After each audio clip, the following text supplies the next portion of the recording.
When we last left off in the world of Tungra, Lunarion and Gog, now named victorious friends of Westworld and Greater Malden, after liberating the swamps of Mystistrix and ridding them of the goblin menace, though not through blood, but politics and diplomacy, won this day.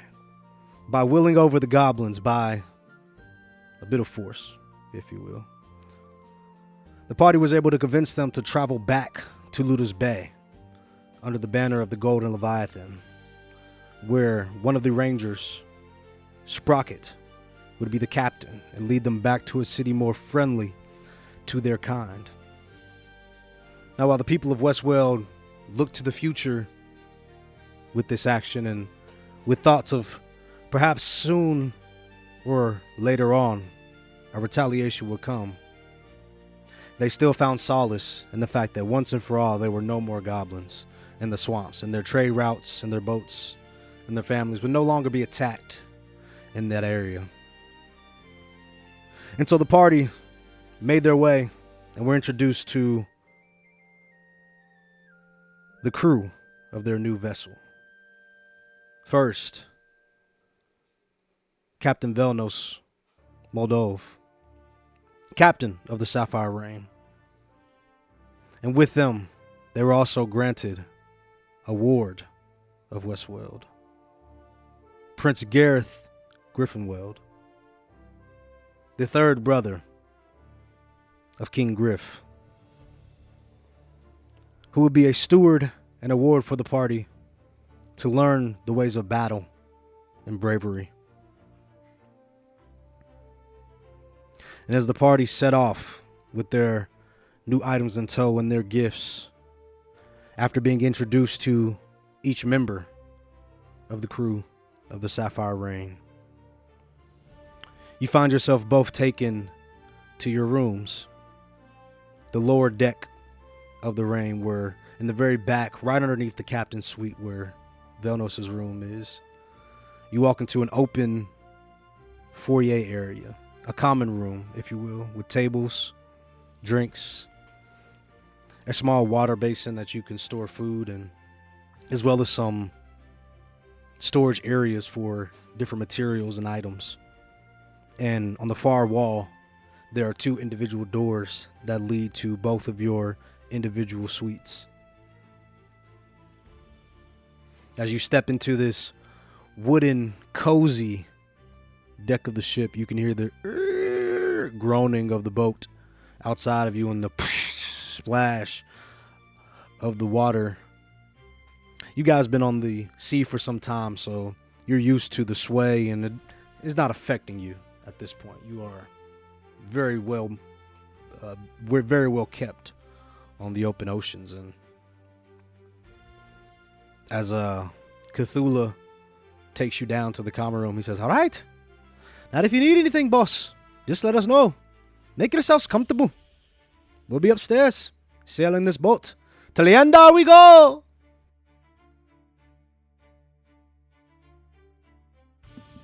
To Leander we go. Quickly, please.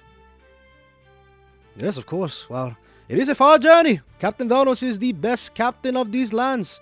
He knows the Archipelago like anyone else, really like the back of his fins. It's about a week's journey there. Talking? A week. We'll make a few stops just for refueling and gathering up the materials, and perhaps if you want to do a bit of trailing on some of the islands there, but for the most part, it'll be sailing on the seas. Will we be passing the Arcanum there? Oh, the Arcanum. Well, sir, that's back in Westworld. I can tell Captain Velnos if you want him to turn the ship back, I can go back upstairs and we'll let him know right away. No, that's fine. Depending on how our trip to Leander goes, we may need to spin around to the Arcanum, but I don't think so. I think we should make it to Leander post haste. I almost forgot. Yes. Hamage Vader, he said he left something for both of you. A gift in your common rooms. Oh, sorry, in your individual suites.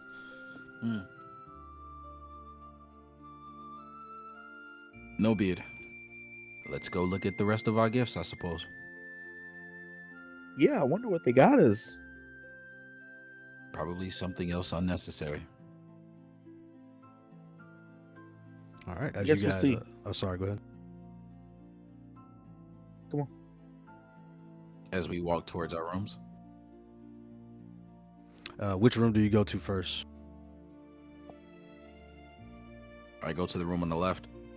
Okay. As you open the room on the left, inside is a tiny scroll that is wrapped up in twine.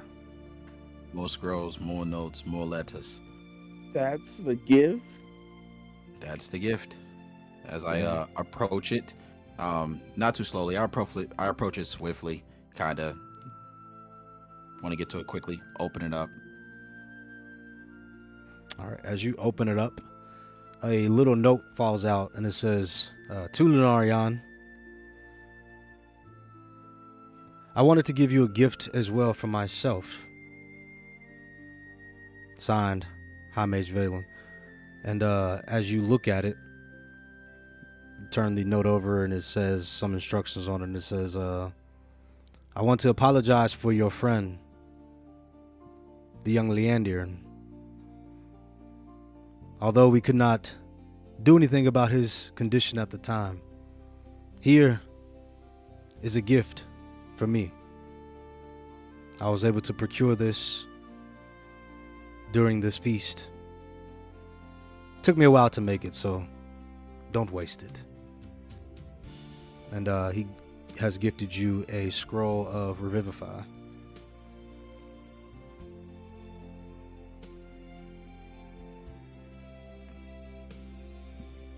It would be amazing if he could have given us this while we still had Talani's body. But I suppose we'll be grateful. Anyway, I appreciate it, High Mage Valen. What did he leave you, No Beard? I don't know. We gotta go to the next room, right?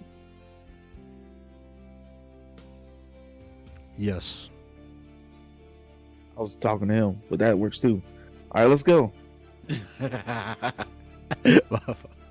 As you guys enter the next room, on the bed is what appears to be a much larger scroll wound up in other scrolls. You see there are like a set of scrolls there.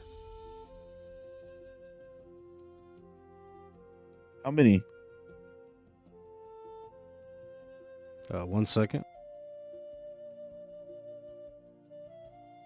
I mean, you could just open up the other half, and I'll open up half. It's a set.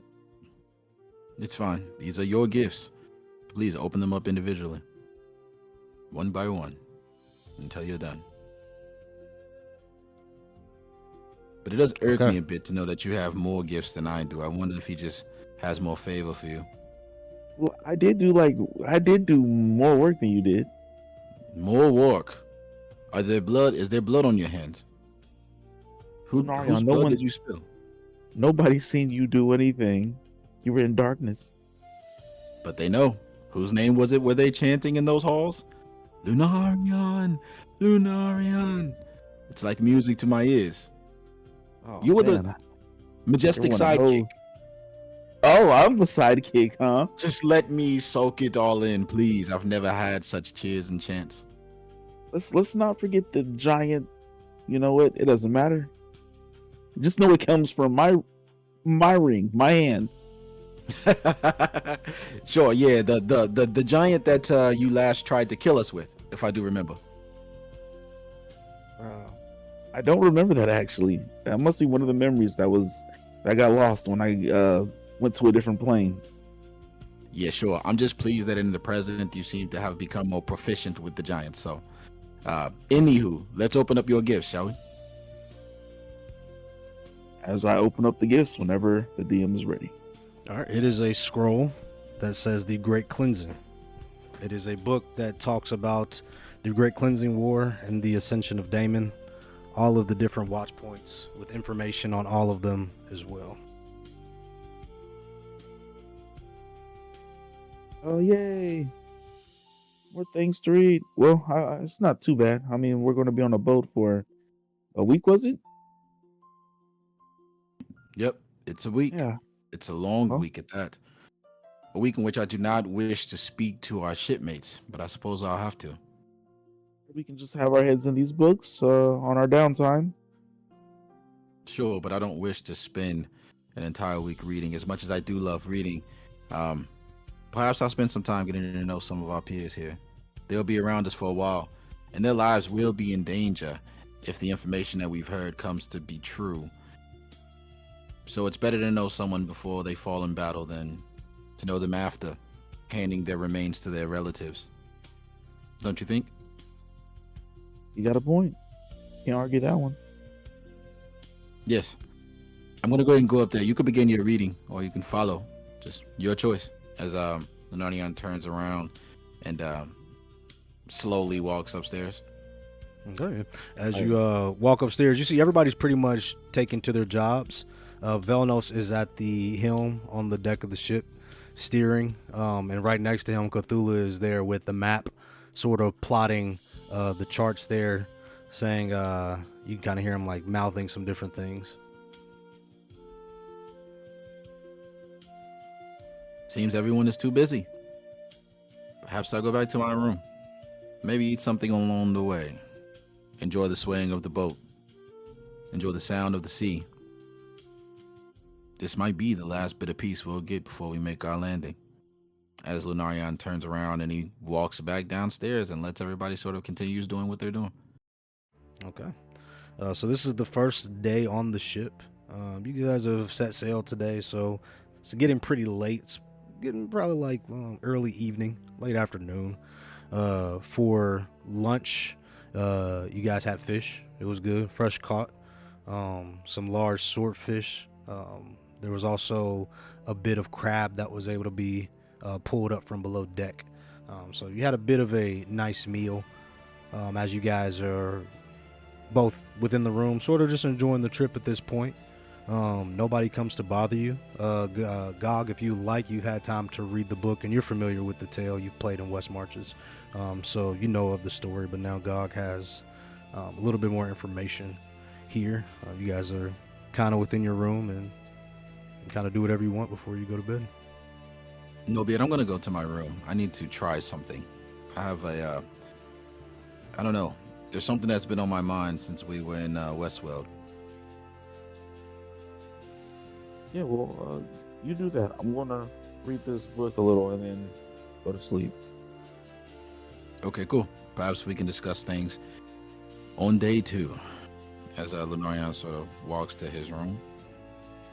All right, as you step into your room and close the door behind you, it's very comfortable. It's the first time in a while that you've had like true silence. You know, the stay in Westworld was still very noisy with the party, but right here below deck with everybody working and getting kind of late, it's just the creak of the wood and the sway of the sea. Asmodeus, are you there? I don't know how to summon you. I don't know how this patron thing works, but I do know that it's a thing, and it is where my powers stem from, so you should hear me, correct?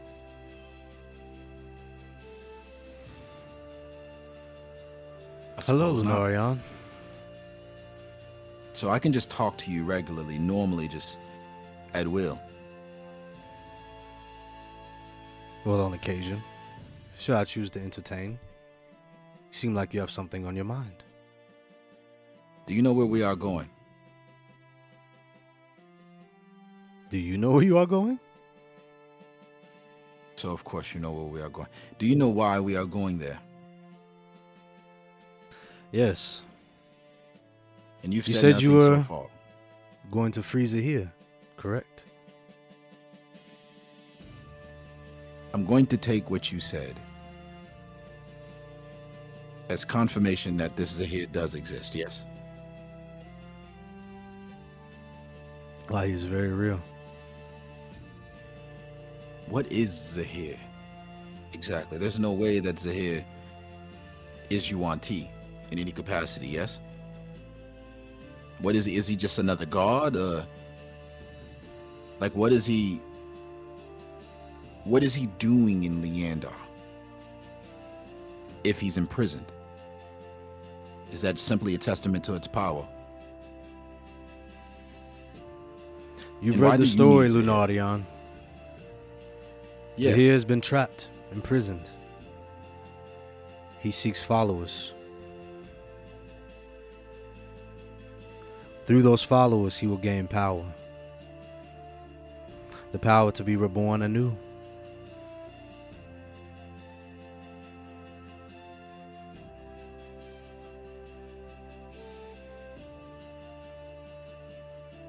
Is Zahir the oldest Yuan-Ti?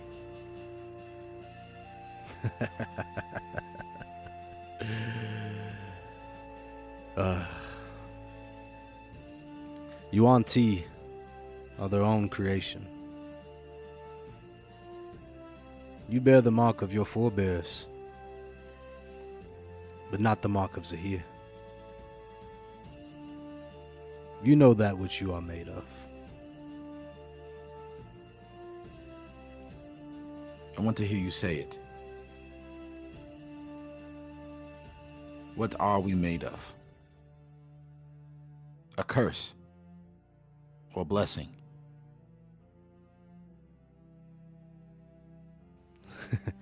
We are cursed in one way or another, Lunarion. Is that really the question that you have for me? That is, I suppose I needed it for a bit of clarity on my way to the end, and I needed to solidify what I truly mean to fight for in my heart, even if that means going against everything else in my heart. I appreciate this conversation, Asmodeus. Away with you. As he turns to lay down on his cot or his bed. As you lay down, are you going to sleep? Yeah, I'm gonna lay down and just try to go to sleep. Okay. As you lay down and try to let the rocking of the boat sort of take you away, Gog, you hear murmurs coming from the door, but nothing that you can make out at this time. But as you're cleanly focused on reading your book, as you are turning the pages, Yes. do you try to complete the book tonight, or do you save some? No, I just want to read a page or two. Okay. You sort of get to the parts where it talks about Damon ascending, with the 100 heroes, taking the 40 with him to venture across to defeat chaos. And by that time, you're pretty bored and get a little tired. All right, so I shut my eyes and go to bed. Okay. Do you sleep in the common room, or do you go to your room? Oh, I go to my room. Sorry. Okay. As you go to your room to lay down, you all take in just the stillness and the relaxation of this moment. As you both lay down to go to bed, can I get perception checks for both of you with disadvantage since you're sleeping?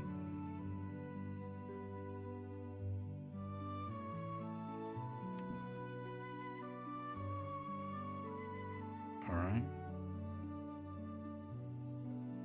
12. Disadvantage is crazy. Perception check, perception check, perception. There we go. 16. Natty. Nat 20. That's crazy. All right. Through the night, Gog, with that 12, you sleep pretty good.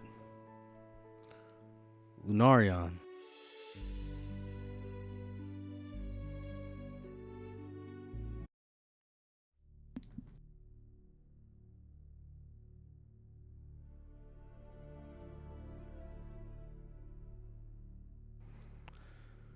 during the night, you hear groaning from the deck above you.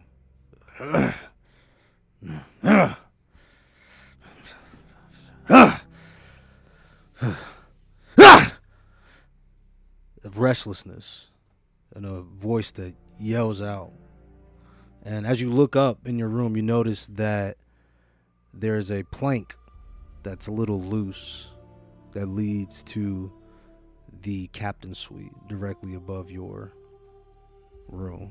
Seems like Velnos is having a hard time sleeping at night. What is wrong with this captain?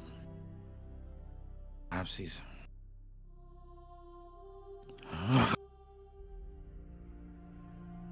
Perhaps these are nightmares. In the dim of light, I would just go and check his room to be sure that there's no other foul play. As he weaves invisibility over himself, he can freely become invisible under dim light or darkness. All right. You can check the chief, right? Yeah. Oh, And I'm he's gonna try familiar to with it. Cool. And he's gonna try to make his way up to out of the room, so that, because I'm sure he can't climb through the plank, so he's gonna try to go out of the room and make his way closer to the captain's room. Okay. Gog, with that 12, unfortunately, you don't hear Lunarion leaving the room as he... give me a stealth check here with advantage because you're invisibility. Gotcha. We're going over to stealth.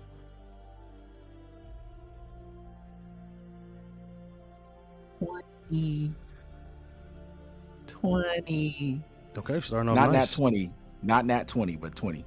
Yeah, so you're stealthy as a fox as you sneak around the rain, sort of slithering within the darkness, even with your invisibility, just clinging to the wooden walls as you make your way up one deck to the second layer. You walk back to the captain's hold, and the Sapphire Rain is a safe ship. Everyone feels very safe under the protection of the captain. So he doesn't have any guards. As you go up to the door and you hear him on the inside, and what once sounded like just mere grunts or yelps, you can hear is almost sounds like a conversation being had. Who is he speaking to? As he leans in, ear to the door, trying to hear as best as he can. Give me a perception with advantage here. Is the door cracked or anything like that? No, the door is closed. Okay. You said perception? Yes, with advantage.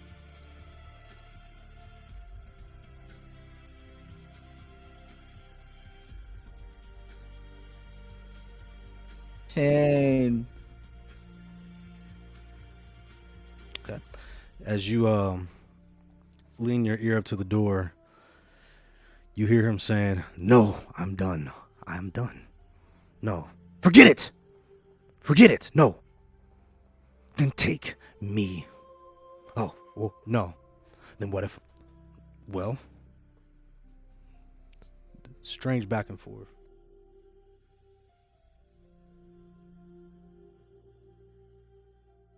okay.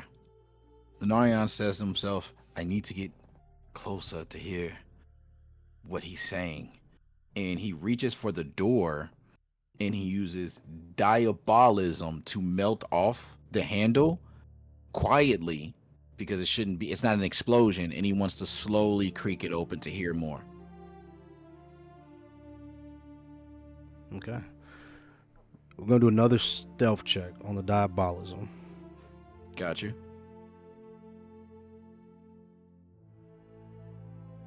Natty! This is crazy. This is insane. I can damn near. Never mind. Go ahead. No, so you step into the room. You sort of open up the door and you're in the room. Do you want to close the door behind you or you leave it open?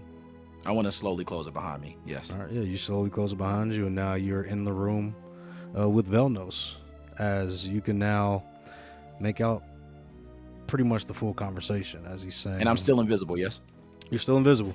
Absolutely. Let's go. As he says, 1 second.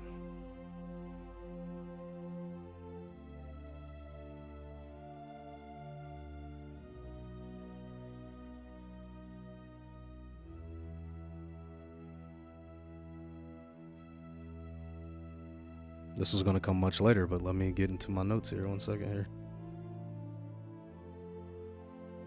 Take your time. That gives me time to write my notes. This was not my oath to make. This was a burden that was placed on me. And why do you hesitate? Your blood feeds the tide. The trident feeds on the fear. An oath is an oath. Feed me. I am the sea, child, and I consume what is owed. I have granted you great power. You are no martyr. You are mine!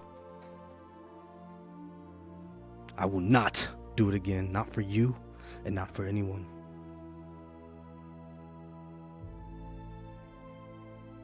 Go ahead, give me another stealth check as you are in the room. I'm just standing here, bro. I gotta do a stealth check.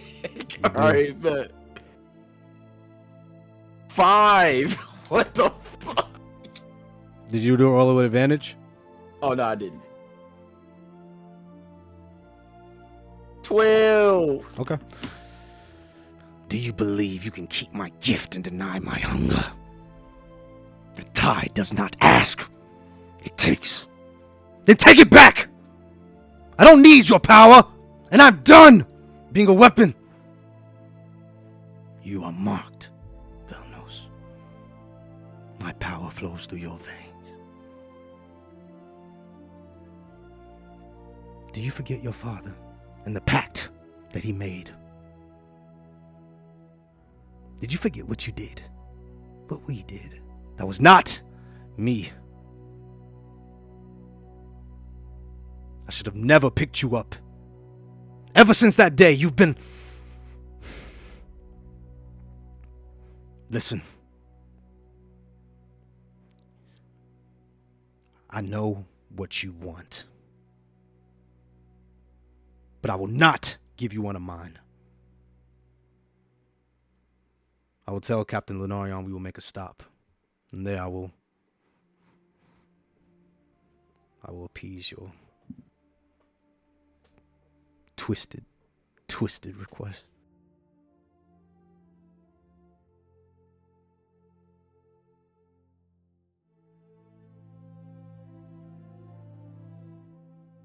Lunarion wants to try to sneak he wants to try to sneak the fuck up out of there. So stealth? This is going to be a stealth again. With advantage, you are invisible. Actually, you know what? Lunarion wants to get closer to Velnos instead. He wants to creep closer to Velnos. How close am I to Velnos? Am I like, can I reach out and touch him? You cannot. His suite is fairly large. You're about 10 feet away from him. I want to get right up on him. Okay. I'll say like as he's I talking. Go ahead. Nothing happened. Go ahead. Okay. As you were walking, as he was talking, you were able to creep up on him and hear a majority of that conversation. And as you get close to him, you notice that what appeared like he was kind of just standing with his back to you talking. You see now he is holding this spear in his hand, this coral tipped, and I'll show you guys Velnos here as well. Sorry, 1 second.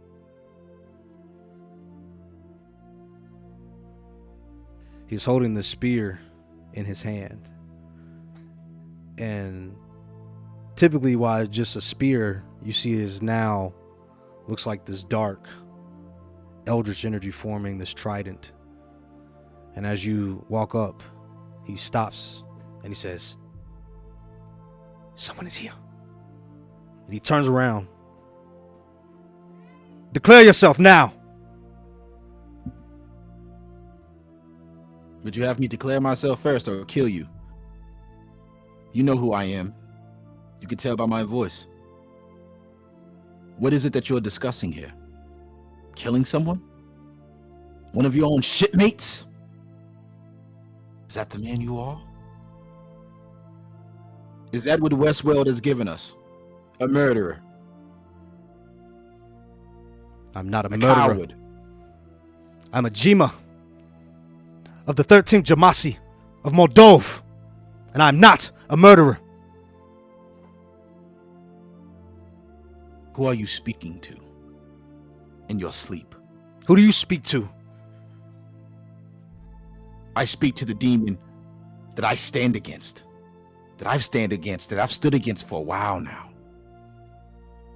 I have victories over mine. Do you? Do you allow it to control your every whim? Because it sounds like it to me. And for pussies like that, I feed on those. So you make your choice. I've heard enough. You give it one of your allies? Or I I would give never. my devil yours. What? I would kill you in a heartbeat if you wish to turn your trident against one of your partners. That's how serious we take loyalty in the Phoenix Rising, or in the Phoenix Rangers party. If we make this stop tomorrow, and I see one of your party members missing, or mine, the last thing you'll see is darkness and fire. I don't know what you heard or what you thought you heard, but I would never sacrifice one of mine. Now, I've done things that I'm not proud of, but I would never, ever put the rain in danger. Now, you understand that. My grandfather sold me out. That's how I acquired my power. I had no choice in it. I had no choice at all.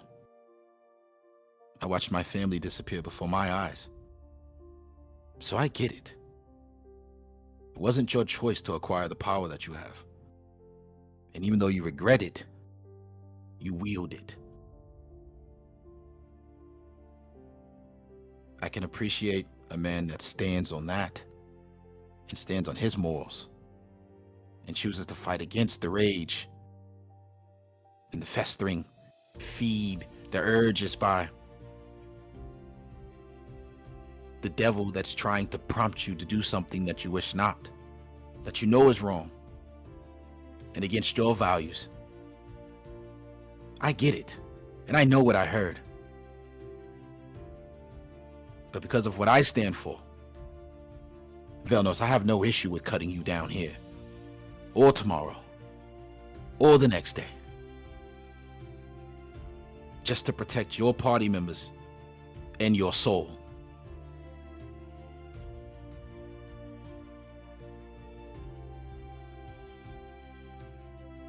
You said you fight your devils.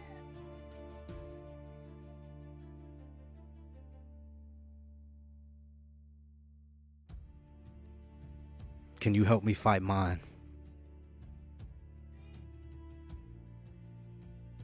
You point your trident in the direction of your devil, we'll eradicate it. You are the captain of my ship. You are my responsibility.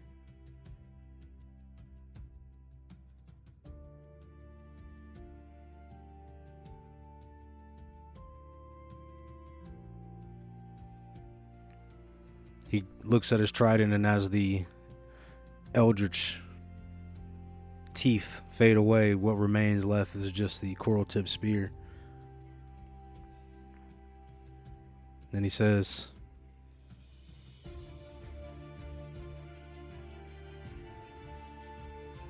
"Then I will reject this burden."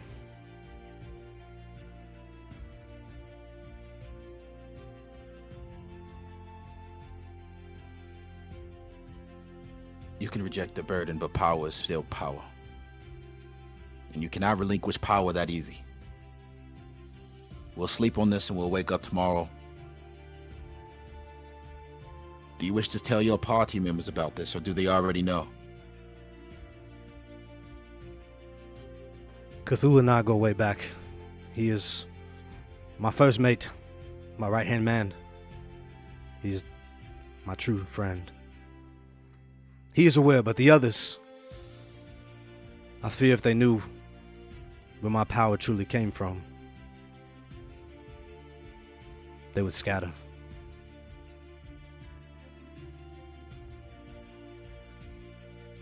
You should give the people who trust you more credit.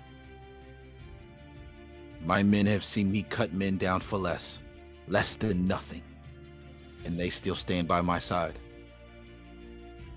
But in this instance, the wound is fresh. A secret amongst captains it will remain. Till tomorrow, Velnos, you get some rest. As Minorion sort of turns around. Oh, and sorry about the door here. Perhaps we could fix that tomorrow as well. Yes, I'll get Cthulhu right on that. Thank you, Oh, Captain. one last thing. The name of your devil there.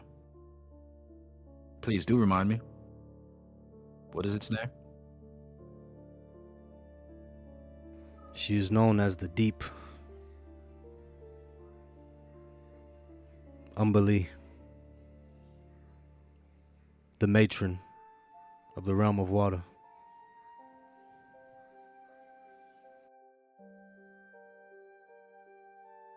So if you don't feed her, we may never get to Leandar. Am I to assume that correctly? She has her compulsion. She has her compulsions. But And we'll fight those battles as they come. Oh, please.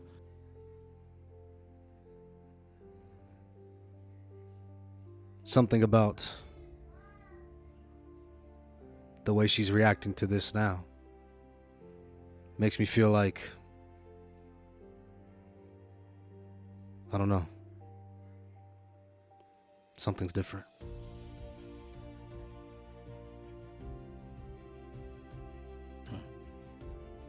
Sleeping on this may be the best thing. It's too complex to discuss in one night. We'll fight those battles as they come, if they come, with your matron of the realm of water. We're quite tough. We'll get through these challenges as well as the challenges of the past.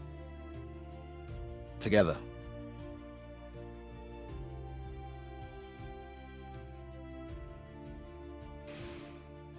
All right, Captain.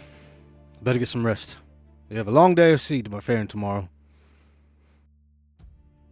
As Lunarion turns around and makes his way downstairs, back to his room. Oh, before he goes to it, yeah, he's just gonna go to his room. All right. As you guys sleep through the rest of the night, gaining the benefits of a long rest, restoring any spell slots that were used, you guys wake up in the morning on the sea of the archaic archipelago. Day 2 of this journey is a bit different. You find yourselves on the open sea for most of the morning.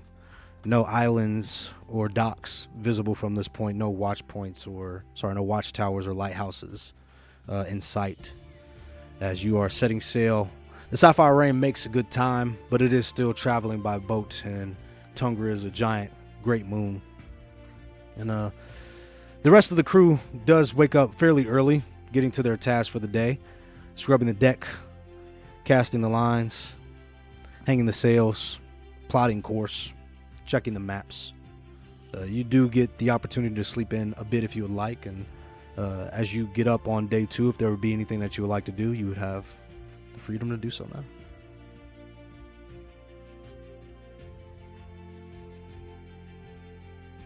All right, Lunarion's gonna get up, do 1,000 push-ups. No, he's gonna do like 50 push-ups or so, 50 to 100. He's gonna go try to greet Gog. Oh, and as he walks past to Gog's room, he's gonna grab one of the fruits in the intermediary room, and then go to Gog's room.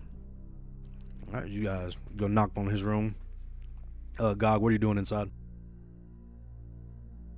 We'll just say I'm putting on my shoes right now, so last bit of clothing before I get up and head to the front of the ship. As you I open the door though. Yep, knock on the door. Go ahead and open it up.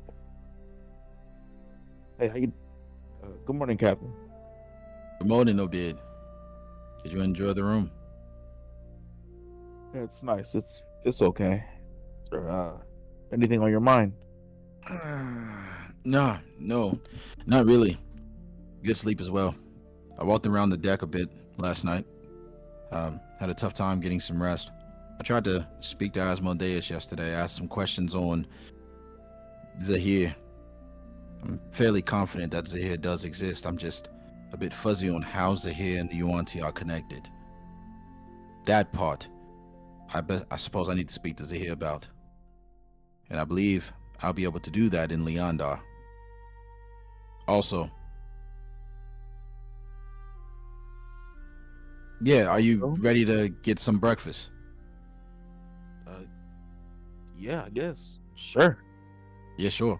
Did you exercise? Do you exercise in the morning, Nobia? Or do monks just, I don't know, spinning around in circles with their hands held high and hum?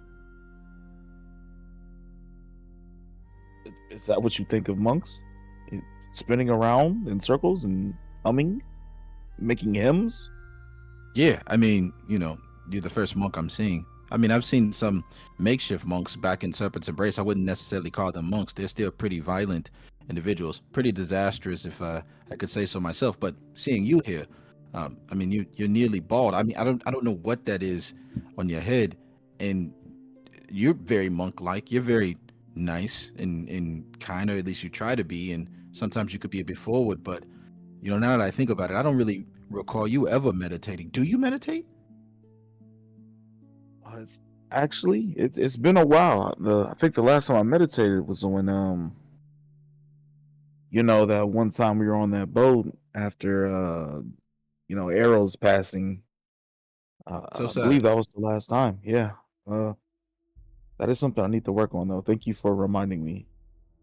Yeah, of course. The Yuan Ti murderer reminding the Jianxi, or whatever the hell you guys are called, monk, um, to meditate. Yeah, sure. That happens every day. Let's go and grab some breakfast. When you're outside in a different place, you know, you don't have the you don't have the same people around you anymore that were helping you uphold to your traditions. Some things get lost. That's fair. Well, I actually need you to find something for me. I have a charge for you for the day. You need me to find something for you on a ship? Something like that. You I need me to need you steal to something. find I need you to find any abnormalities and observe Velnos in your own little mystic way, I suppose. Just let me know if you see anything weird about him throughout the day. Why? Well, we had a conversation last night, and he's very, he and I are very alike in many ways. You understand that my patron deity, Asmodeus, is a devil that claims my family and my wife in exchange for power that I did not ask for. And he charges Right. me to kill relatives to appease him, amongst many other things. It appears that Velnos is in a bit of a similar situation with his weapon and his devil. No one knows this beyond his first mate, and you being my first mate, I felt it reasonable for you to understand and know this information as well. So let's just keep an eye on him. We did come to an agreement and an understanding that he would fight against this devil and not fall to his devil's demands. So So that means you don't share the same devil? no, we don't. His devil, I forget the name, I think, but it's the patron of the realm of water. Familiar with that? Not a clue. Not a What is clue. what Well, is you that? wield water. You have your magics with water as well. So, if something were to come up, perhaps your water could now power hers, or your control Yeah, we over it. can try that. Sure. Yeah, let's just go get some breakfast. Yeah, that's fine. And you already know my answer. If anything gets kind of out of hand, I have no issue with killing Velnos, but I do rather like the fish man. So I would like to keep him around. He seems sincere. Sincerity is, in short, In short, there's a shortage in sincerity. So these days. So I appreciate them. But yeah, let's go ahead and grab some food. As you guys make your way to the upper deck, you notice that the second deck is completely clear. The kitchen and this entire area is vacant of anybody. You hear a lot of scuffling on the upper deck of the ship. As you notice, it's actually fairly quiet compared to what it usually is. Where is How many everyone? people? Yeah, who's around? As you guys look around, there's nobody immediately on the second deck, but you can hear the people up on the upper deck. But the usual commotion of the motion of the ship is not happening. You know, typically there's a lot of moving pieces going on. And as you've grown accustomed to being on the vessel, you notice that the ship is actually not moving right now. Going on, we've come to a stop. Velnos, as Lorian seeks out Velnos's location. We go to the upper deck. Yeah, as you guys go to the upper deck, what yesterday was beautiful skies, you now see giant clouds swirling high Holy shit.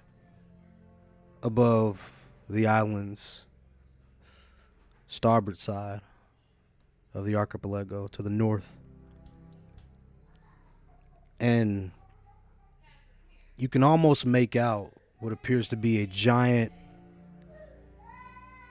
tower shooting up into the sky right in the center of this vortex. And as you look about, you notice that the crew is appearing to tie items down, and the ship is stopped as everything's being secured. Gareth Griffinhold comes over and says, "Sir, you see that? It's the vortex."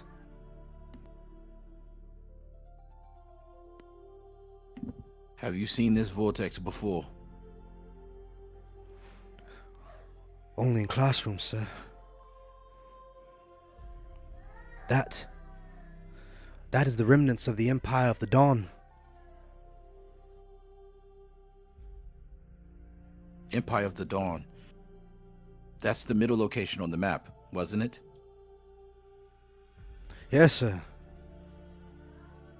So these are the soldiers that fight for honor, or for what they lost, or something along those lines, correct? Are we supposed to fight this vortex to get past? Of course not.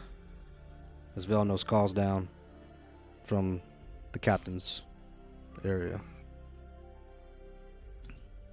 Have you seen this vortex before, Velnos? Up close in person and not in the classroom?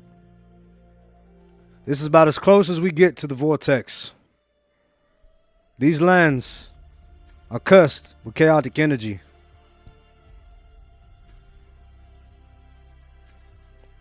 The vortex of Vundrax, they call it.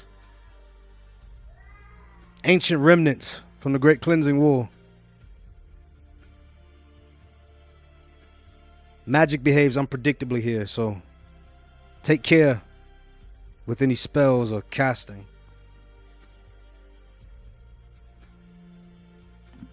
Well, luckily, and thankfully, Velnos, we won't be seeing any combat today.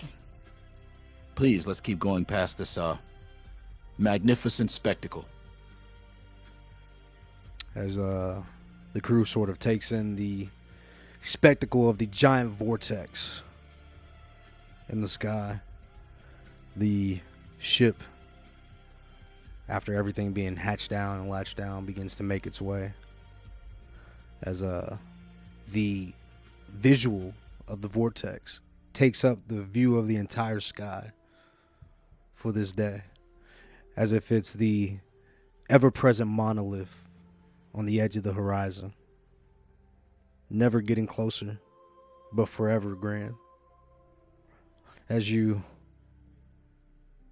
take the day on the sea and the crew fishes and does their deeds, one of the crew members, Necro, comes up to Captain Velnos and he says, Captain, we're running low on supplies.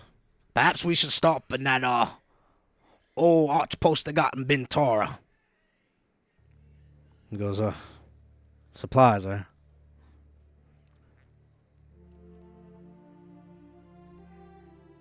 Yes. Much better to make stop in Bentora than to drift into the Empire of the Dawn. Captain! Yeah, Velnos, I heard. Make the stop per your decision. Whatever you choose, I agree with. As Lenorian keeps looking at the vortex at a loss for words as we kind of get closer to it, but also further from it in an angle way. Yeah, you guys are kind of sailing to the south of it. So it just lingers on the northern horizon throughout the entire day. As starting to get late in the day, and Velna says, all right, we'll make way for Bentara. We will take a stop, refresh ourselves. For those of you that need to freshen up your sea legs, young Gareth, I see you over there. Says, yep.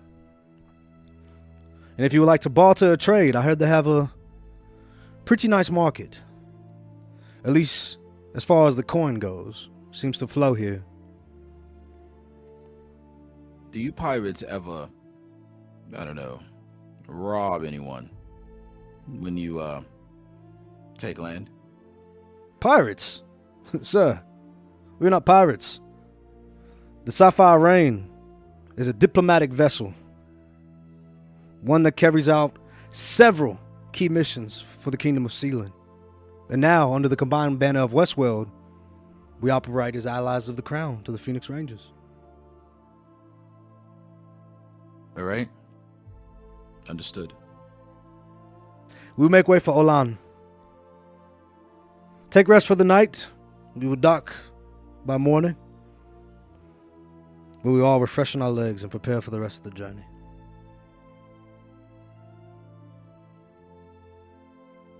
All right. Let's go. As you guys go on for this day, anything you would like to do on day 2 as the party heads to Olan?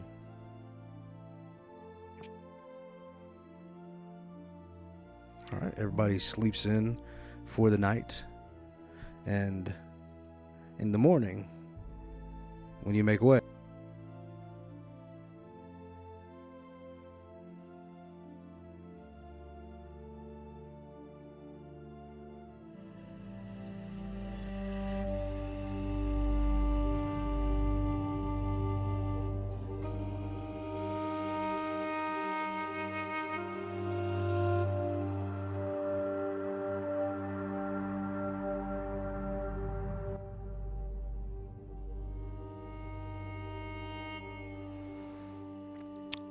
as you wake up in the morning, you feel the stillness of the boat. Throughout the night, Velnos was quiet and there were no issues on the sea. And as the vessel docks within the dock of Oland, you wake up to the sounds of the crew members joyously making their way off of the ship. As No Beard and Lunarion, you both wake up within your respective rooms. Lunarion wakes up, hits some push-ups, goes over to No Beard's room, knocks on the door. Does he answer? He answers. Hey, No Beard, let's go sell some of these items that we procured from his districts that battle. Perhaps we can get some more coin. Sure. Yeah, let's do that. All right. As they want to go ahead and go do that. Okay, you guys step off the vessel. Olan, well, all of Bentara is a dry, some beach bleach land The city itself is sort of carved into the hills that rest here on the cliffs of the coast. At first glance, it looks pretty worn down. As far as the architecture, very primitive. There are a few large huts that appear to look like housings. And as you get off and step onto the docks, you notice the central area. There's a very large tavern where individuals are going in and out of, and there appear to be some shops nearby. But as you step onto the deck of the ship, after you notice Gareth sort of standing on the deck watching the others step down, you can't help but take in a very familiar type of vessel. A very large, ironclad ship bearing the sigil of the Burning Crown.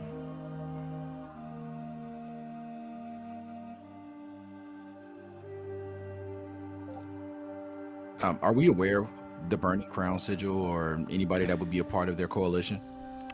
Not a part of the coalition. Lady Liana, when you were in Westwell, as she was escorting you to the Sapphire Rain, was telling you about some of the mercenary companies that were there. One of them that she spoke of was the Exile Vanguard, an ironclad vessel there with the sigil of with the sigil of the Burning Crown. And she talked about how these individuals are exiled heroes from Felglorado, those who left their charge, discarded their honor, and have been banished from the lands of Tungra all over. They took up residence within the Empire of the Dawn, the islands there, and formed their own peoples, able to withstand the whirlpool of the vortex. They formed companies, and a great company, that was the Empire. But it has been since fractured, and now there are several small factions, one of which is the Exile Vanguard, a large mercenary company that operates in Tungra without honor, but they take on some of the toughest jobs there are.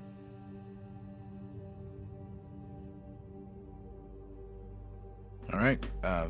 Is Velnos around? Velnos. Yes, Captain. We mean to find a market to sell some items that we've procured at the Mystistrix location during a huge battle that we fought and won that you're aware of. We need some more coin.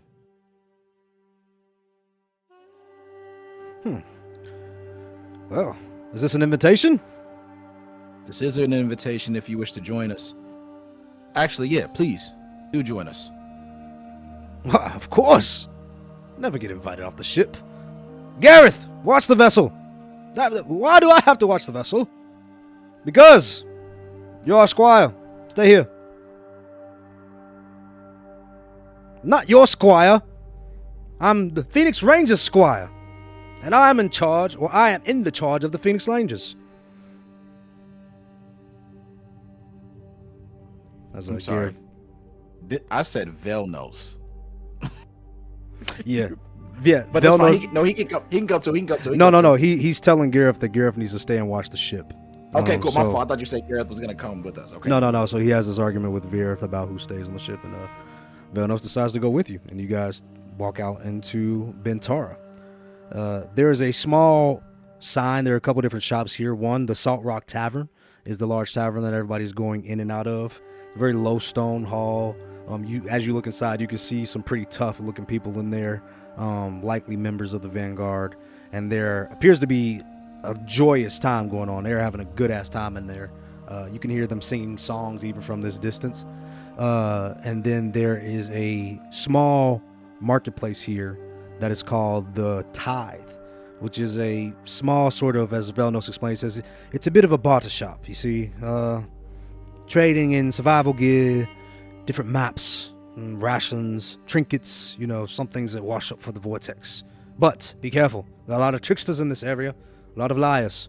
I wouldn't trust them for the silk, but the gold is good. We appreciate it. Thank you. As you guys make your way into the market, you are in Marlin's Tithe, and you look around, and there are several different stalls describing exactly what he said. Some people that appear to be selling different survival gear, different backpacks and suits that look made for desert travel. There's a map maker. You can see him with a very large canvas, animal skin, and he's like taking broad strokes, drawing this gigantic map with these broad strokes. There's another individual that appears to be pouring salt into different containers and stuffing meat inside of them for rations. And as you look around within this area, you also see some members of the Sapphire Rain also going about shopping at different spots, buying different items. There also is a small trinket shop with a very peculiar looking individual, and people seem to be avoiding that stall. All right. Hey, Velos, I want to look for a cloak. Perhaps you can decide on a shop where we can find a cloak. I would not trust a cloak unless you're looking for something to protect you from the sun. I'm actually looking for a cloak of displacement. Assume to say cloak of displacement. Lunarian turns in the direction of whoever that shop owner is. Yes, would you have one? Yes, I do. How much gold would you be willing to pay for a cloak of displacement? 4,000. Oh, 4,000. 4,000 gold. Oh, of course, I would gladly take 4,000. Come to my shop at the end of the hallway, at the end of the air. My son will sell you a cloak of displacement for 4,000.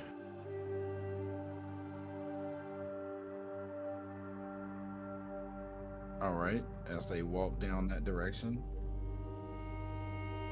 Welcome. My boy. Please. This gentleman here, what is your name, sir? Rhaegar.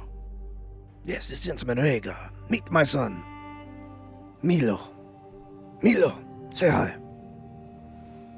Hello there. What can I do for you? Welcome to my shop. As your father has told you, I wish to purchase a cloak of displacement, please. Cloak of displacement.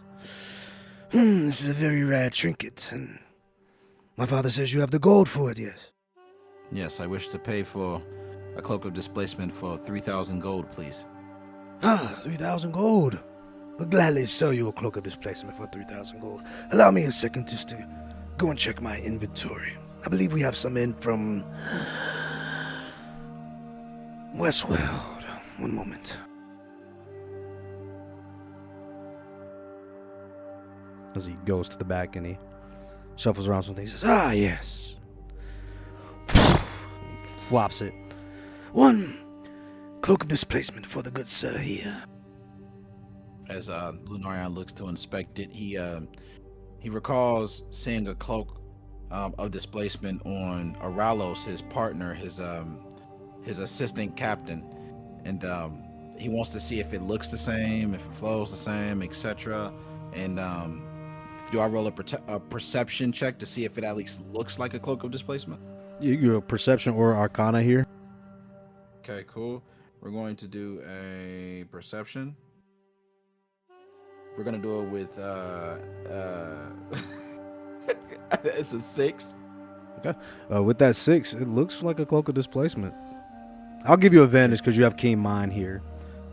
Okay, cool. As you guys are discussing this, the silhouette of the vortex high in the sky to the north of Olan.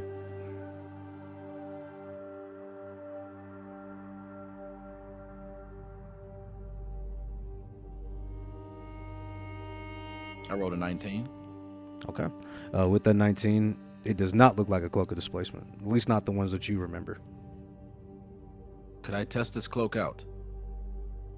Oh, yes, why, of course. You must test it out. Test it. Bring it back. If you do not like it, we will sell it again. Does it look like anything I've seen before? Looks like a cloak. All right, I want to put it on. As you put it on. No beard. Punch me. Say less. Lightly. No beard. Lightly. Oh, lightly.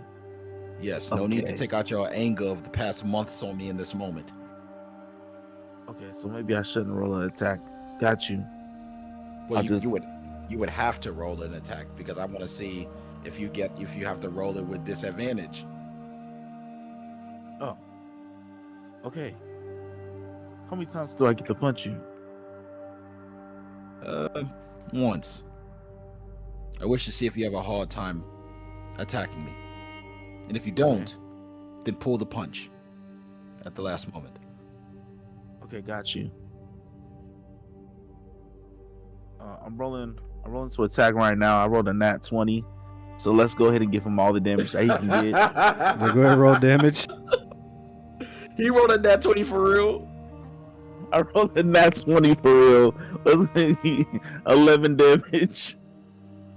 So Lunarian, you take 22 points of damage. What? As Gog hits you in your chest, like he kind of doesn't even do it hard, but Gog doesn't seem to even know his own strength since he's returned from hell. As that punch knocks you on your butt, and Velnos goes, "Oh shit! Son of a bitch, Gog." As Lunarian is fuming. Did he have to roll that with disadvantage? No, he did not. Shopkeeper. This is no cloak of displacement. What did you try to sell me? Sir, I thought it was a cloak of displacement. What It was did right you next try to where to I keep sell my me? cloaks of displacement. I could have sworn. Perhaps a trade. A trade. Yes, I will buy that cloak of displacement off of you. Yes. How much gold? 15. I did not finish. How much gold do you have in your shop entirely? Sir? Are you trying to rob me, sir? Let's play the same kind of game I just played with my mate here. How much gold does your life cost? Give me a intimidation check here. 21. My life is very valuable, sir. I run a very respectable business, sir. We travel deep into the desert to find these goods. I Don't thought give it a was a damn where cloak you of travel. displacement. I need all of your gold now for trying to trick me. Have you tried to trick a Yuan-Ti before? Did it go in your favor? Sir, I did not even notice you were Yuan-Ti. If I'd known you were Yuan-Ti, I would have never, sir. There's Never. a first time for everything. Let's take a walk into your shop here. As Lunarian pushes him into the shop. Sir, will I interest you in these boots, sir? They are quite fashionable. I'm going to, is he pushed into the shop? Yeah, he's in the shop. Okay, I'm going to roll to hit with Duke Ungi's lance. I get 2 hits. Okay. Well, first I'm going to use Asmodeus' Hex on him. As I just slowly Asmodeus Hex, and I just put it on him. 1 second. Sir. I used the spell slot for that. I applied it to him, and then I want to roll hit with Duke Ungi's lance. All right, go ahead and roll a strike. Okay, that's a 20. Hits. All right, I'm gonna roll damage, and then I'm gonna roll my Asmodeus Hex damage too. That's 11 points of damage. How do you want to do this? 1 second, I'm gonna roll my Asmodeus Hex damage as well. That's 5, so that's 16 points of damage. Okay, how do you want to do this? There's a first time for everything. You trick a Yuan-Ti, you die. You lie to a Yuan-Ti, you die. You lie to the friends of a Yuan-Ti, and you trick them, you die. Are you following me? As he slowly starts to pierce him as slow as he can through his abdomen, and he's still talking. You lie to the mother of Yuan-Ti, you die. You lie to the assistant captain of Yuan-Ti, you die. You lie around the Yuan-Ti, you die. You trick someone else. Oh, you won't get the chance to do that, will you? As he takes his spear out and he wipes it off on the body of the person, and he turns around and leaves. And as you Felnos, leave, going you back to feel the ship to the rest. heat behind you as arms begin to reach up and drag his body down to hell. And No witnesses, and his body's not there. Let's go. outside, the sun is like, Where's my pop? Pop. Oh, your father went around to find me an actual cloak of disbasement. Perhaps you could find him somewhere in that direction there, as he points to the right. he first looks inside the shop, he doesn't see anything. And he like takes off in the direction. He says, Father! Father! Why did you Velnos. lie to him? I'll be on the ship. I need to rest after that hit. Why did I lie to him? Is that your question? Yeah, like, you and his father just went to the back. We did. But his father could be quite quick. I don't know, I just met the man. Perhaps his father did leave. But his father shouldn't be selling fake goods to people. Not to good people. Well, that's a lesson he learned today. And he turns around and walks towards the ship. Okay. Well, Captain Gog, would you like to sell some of your items? I could kind of use a drink. I was a little bit tense. Yeah. God wants to go to the back to see what's going on in the back, Okay, yeah. or just peep. You go into the shop. Yeah. As you look in the shop, there's nothing there. Oh. Well, whatever he did can't be good. As God gets ready to leave, but before he leaves, he can I do a perception check to see what's around there, like in the shop? Yeah, for sure. You'll do a perception here.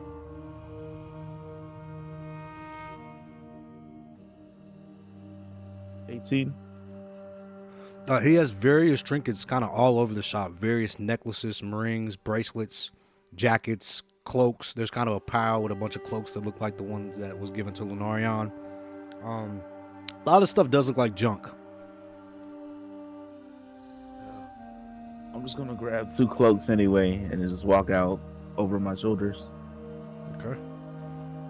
He says, Gog, before you go, the crew, we want to celebrate you guys joining us. Would you meet us at the tavern? Or would you grab Captain Lunarion after he's relaxed a bit?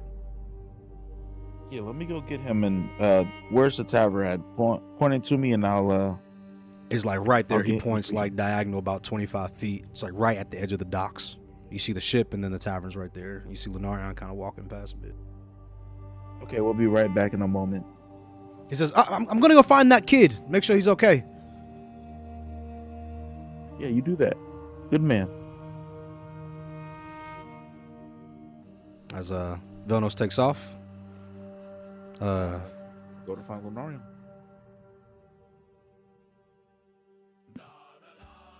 All right, as you go to find Lunarion, you can hear the songs of the tavern ringing next to the ship. As people seem to be having a very good time. Drinks are flowing. The cogs are crashing. There are drunk people walking in and out of the stall. As you walk past, somebody gets kind of knocked out because they're too drunk. He says, and you don't come back, you piece of shit.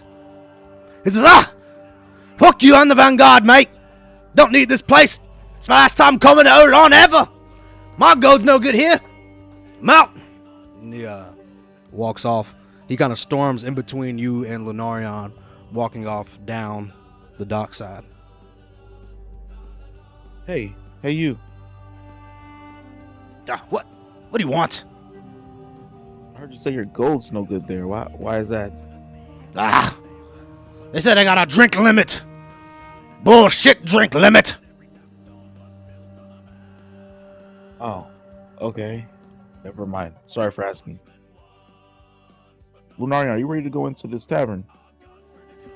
I mean to just take a short rest, get my vitality back, and then, sure, I wouldn't mind going to the tavern, having a drink with our shipmates. They've been good to us. Okay, then I'll meet you in there. Sure.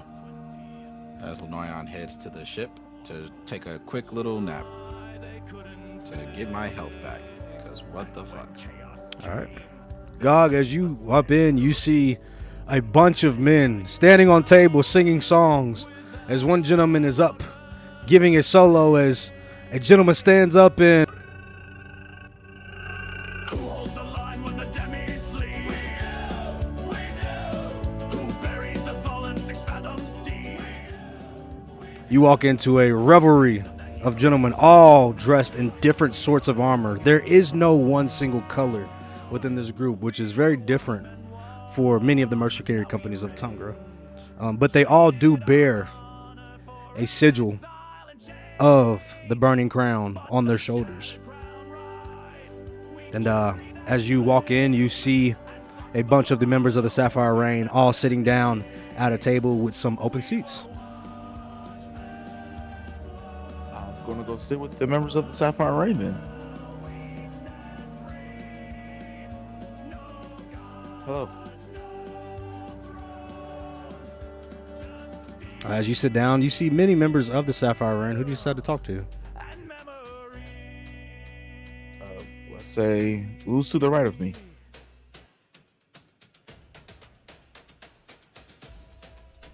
To the right of you, you see Grunhilda the Mighty. She is a small dwarven lady. She has her fill of tankards, and she is drinking them down. Ooh. Okay, I'm gonna talk to her. Hello, it was Grunhilda, was it? Yes, Grunhilde the Mighty! How do you, Gog? I know your name, mate. I'm good. I'm very good. I hope. Well, I can obviously tell that you're also doing good.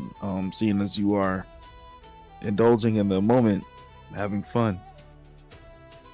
Oh, yes. It's been a long time since we made way on land. For a good moment, too. All that business in Westworld, all business, Vernos, all business. When can we just sit down and have a good drink? Listen to some good song. Eh? Yeah, it is. It is actually a really good song. Maybe I will have a drink. But before that, what's the business other than the obvious? You guys dealing with us and getting us to where we need to go. Ah, the business? Don't know. Just here relaxing here. Gonna refuel, restock. Get the Sapphire Rain ripe and ready. I'm sure Necro's getting us some good oranges and fruits, yeah? Something good for the trip. I'm tired of eating fish and crab. Yeah. Where's the captain at? Captain Velnos, I thought he was with you. Last I saw you walking to the markets. Yeah, he told us to meet him here. Did he not come in? Let me see Oh here. no, that's right. He went to go chase the child or the young man. There he is right there. And through the door, you see Captain Vilnos walk in as he puts his spear on his back and steps into the tavern, sort of scanning the room, looking for you guys. Captain Velnos is sitting over here. Goodness. Did you have any success on finding the young man? What? Oh, yeah, the kid. No, kid ran off. Are you okay? Yes, I'm okay. Did you get drinks? Sure. What do you? I'll get the drink. What do you drink? Give me a sea salt daiquiri. Sea salt daiquiri. That sounds like that'll dry you out. Okay, but if that's what you want, sure, I'll go ahead and get you that. As I walk up to the bartender. Welcome. And how do I do for you? Hey, hello. I'm here to get a sea salt daiquiri and also Can I get one of your finest ales? Coming right up. Just a moment. While he's doing that, can I see? Can I like roll perception, or can I just look and see if he's wearing a sigil? Oh, yeah. Go ahead and roll a perception check here. Good call.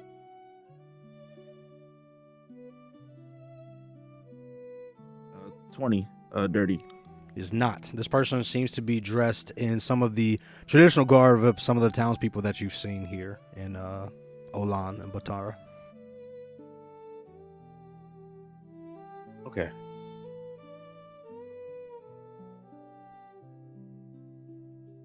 So what is your number one selling drink?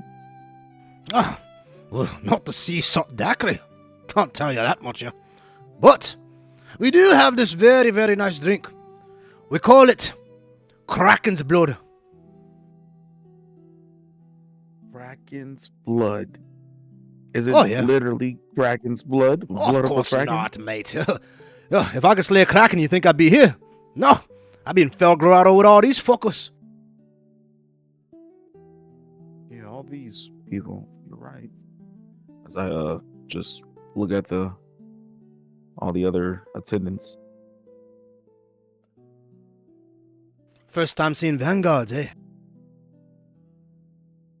Yes, actually it is my first time being in this around here. It's my first time being outside of the mountains of Kim.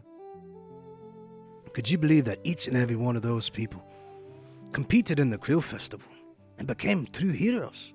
And they gave it all up. Psh, if that was me, I'd never give up that kind of glory. Oh, really? So it's funny that you say that. As I go ruffle through my bag and pull out my letter, the letter that was given to us long time ago that I've always kept. Oh, And I just show him. well, kiss on me. If I'm not standing in front of one of the newest heroes right here. Huh, who would have thought? Right here in Olan. So, what brings you here? You must be on your way to the fest, yes? Yes, I am actually. After I do a few other things, duty calls. Of course. Oh. So, about that drink. What were you saying again? I'll take a Kraken's blood also with the what was it again? The seaweed. Is it Fritz sea something? salt daiquiri, yeah? Yeah, the sea salt daiquiri. Yes, please. So he goes back and pours the drinks and he brings them back to you. The sea salt daiquiri looks like a clear cola with some seaweed garnish around it. And he kind of drops in a little bit of fish-shaped ice cubes inside of it. And the Kraken's blood is a blue drink, kind of shaken up. And at the top, it has little bubbles in it. And he drops in some tiny little figurines, like arms and legs. It looks like somebody got attacked by a Kraken. Oh, how cute! Thank you for the drinks. You can put it on Velnos' tab. Oh, no.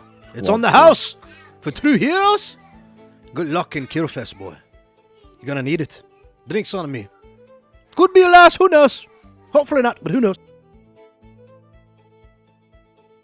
You're right. Yeah. Actually, yeah, it could be my last in this plane. Thank you so much. As I walk over to Velnos to give him the drinks, or give him the drink he requested.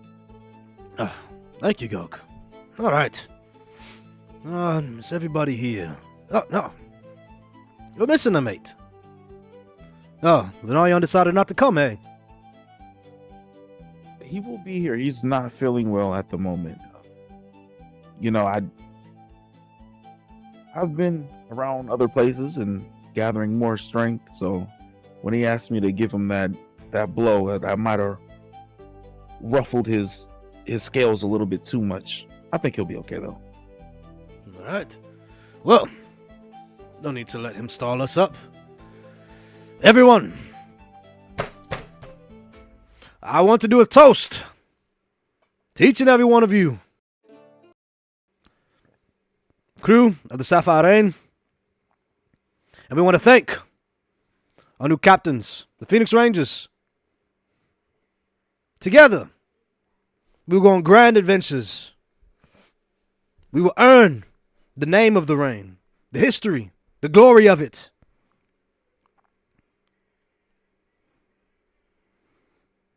To brighter seas and safe voyages. Toast. And he lifts up his cup and he prepares to toast with everyone. I left mine up and I toast with everyone as well. As everybody starts to drink, Cthulhu goes, "That was such a great speech, Valnos." Dohila says, Yeah. Took you long enough. I'm already 3 deep here. Well, had to take our friends to the markets. Had some business to attend to. So, what have it? So we play some games, folks. As he looks around and the Sapphire Rain crew begin playing different games. Everyone begins drinking. Gog, do you actually drink your drink? Because I know you don't usually drink. Said who? Gog is chugging his drink actually. Okay. Gog takes his drink. Go ahead and roll me a constitution.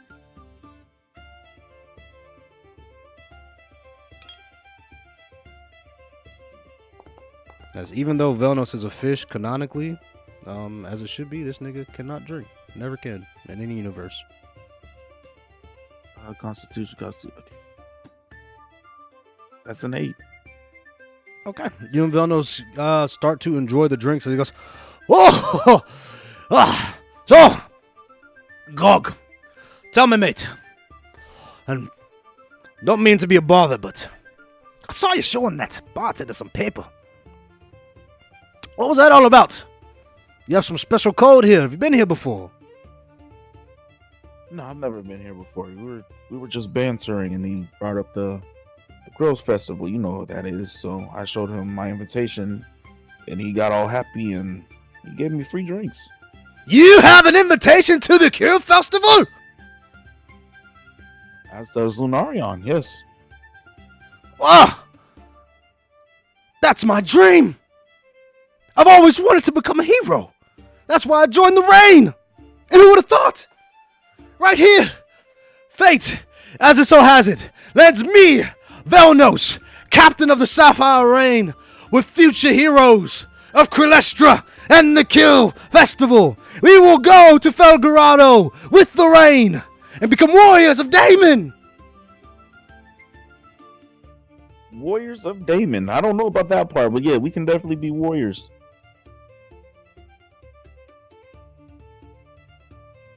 Go ahead and roll a perception check. Lunarion, how are you feeling right now? What are you doing? Lunarion was just waking up, about to walk towards the tavern. Okay. As you get up and you start to make your way towards the tavern, you see an old woman sitting on the dock, and she's shaking a cup. She says, "Sir, please, spare some. Spare, please." Spare what? Could What you do you need, spare madam? some coin for someone less fortunate, sir? All I've seen here in this city are snakes. How am I to believe you're not just a panhandler that's dressed as a panhandler rather than actually being a needy panhandler? So I would not be so bold to claim to be anything less but just a panhandler. But I can offer some information, sir, perhaps for your patronage. Sure. We'll start with 1 gold, as I give her 1 piece of gold. So, one thing to always be aware of in Bintara. The desert is very dangerous, sir. It's very hot, and the sky beams down on your head like fire. It is always best to go out with some good equipment and make sure you have water. I failed to kill a child today. Have you ever killed anyone before?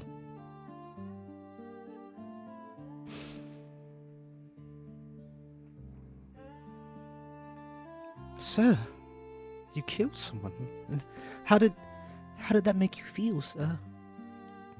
To take from someone who maybe didn't have.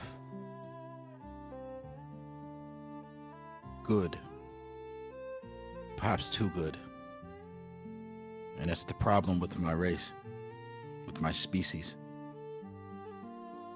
I ask you again, have you killed before?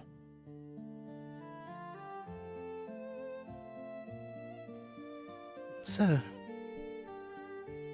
As she gestures for you to come closer to her. As he walks closer. Slowly, but not all the way up close, but a little closer. Continues to gesture for you to come closer. I think he is fine. If you need to say something to me, you can say it from there. She stands up and starts to walk towards you. As I weave, it's dark, correct? No, it is morning. It was like midday. As I take some steps back, and I toss one other gold, another piece of gold for your discretion.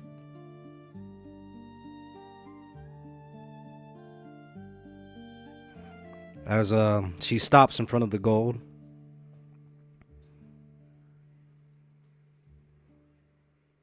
She reaches down to pick it up.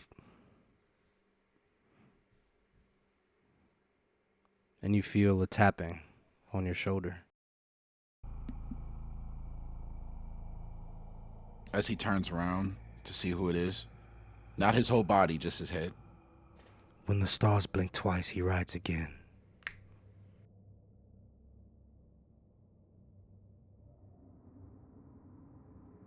When the star blinks twice, he rises again. Does he see anyone? Does Lunarion see anyone? You hear that and you feel the presence of the breath on your neck. And as you turn, there's nothing there. And as you turn back around to face the woman, she is now gone.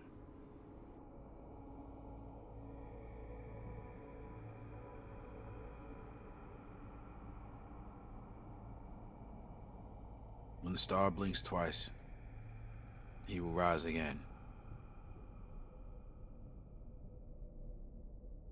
Whatever. As he turns around and he walks towards the tavern. I don't have time for your games. Woman of Olan. Panhandler of Olan.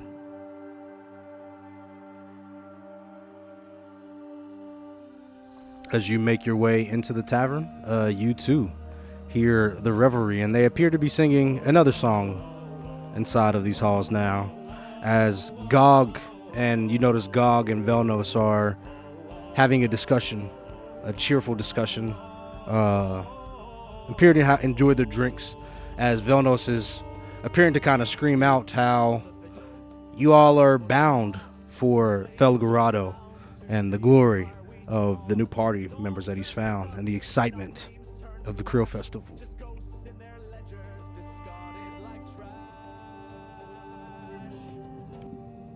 The Krill Festival. Oh, that old thing.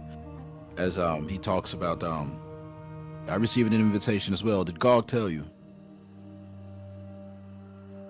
Oh, not. Oh, yes. In fact, he did. Gog, you did tell me, Gog. You did tell me. Gog, you told me. Yes, Gog told me. I think I told you. Yeah, Why I are think you I so told him. I excited? think I told him. It's just a mere festival where fighters fight. There's plenty of those around the realm. No. This tournament is far greater. You can become a hero. Hero. One of the many to serve Damon in Felgorado. Gog here is the hero. I'm no hero. No, you're the hero. I'm the captain of the Phoenix Rangers. Nobia Gog is the hero. At least he will be. You have what it takes, Snowbeard, to be the hero of mine, woman, child. What if I I don't don't think want I to do. be that? Well, then you'll be like me. We'll fight when we have to, but we'll fight when we feel like it. But at the end of the day, we'll always fight with what we believe is right. I don't know if you can call that justice, like Korra would say, but I do call it righteous. I need a drink. I Ah, should get you a Kraken. Kraken, is that what you're having? That's what I'm having. And then it even has some little toys in it. Look, they're all cute. As Lauren takes a look. Oh, that is quite interesting. Sure, I'll take one of those as he goes to Vildos, are you paying? I thought Gog paid. Oh, I'll pay. Don't worry. Just I'll take care of it. just show him your letter that you're a hero, or that you're going to be a hero, and he'll probably give you one for free. Really? Okay, sure. I'll go up there and I'll do just that.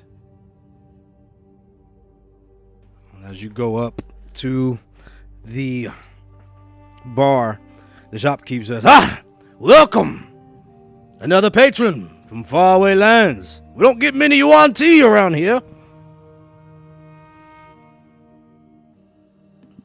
Here I have this invitation to the Krill Festival. I heard that I can get a drink or two from this. As you step up to the bar,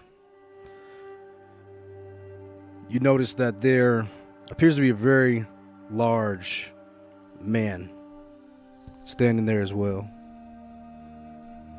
And relative to the other mercenaries that are within this tavern, this gentleman is grizzled.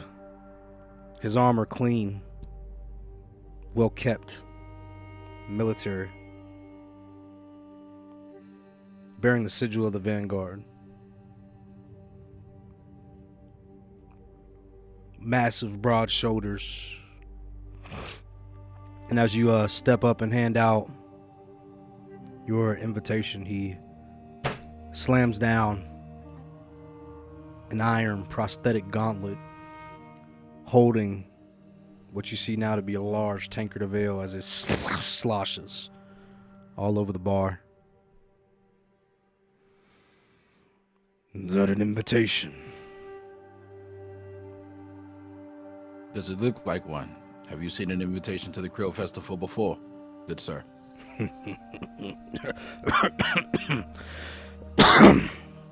Krill Festival. A lie.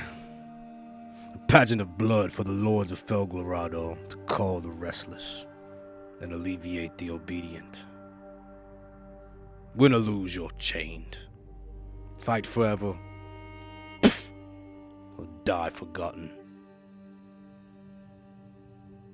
Or you sit here drinking in a tavern in Orlan as a nobody. You look strong. Surely you can go and make a name for yourself elsewhere, even outside of the Krill Festival. You don't need authority to tell you that you're a hero. Even someone like me has been considered a hero before. As he turns around, my drink, please. As a barkeep just finished making it and slowly puts it down and puts in the garnish, kind of looking at both of you as as the gentleman is giving you a just gave his name, as the gentleman is kind of giving you a keen stare, and he says, all right, we could drink, but do not just sit around. We find honor in other ways. Ways like what?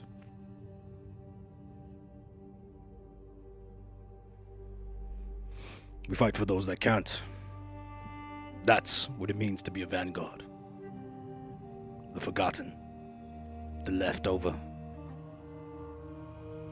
Not the glorified. Not the controllers.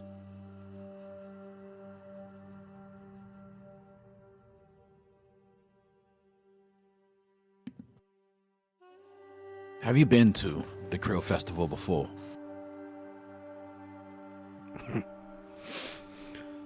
Bartender, another one, as he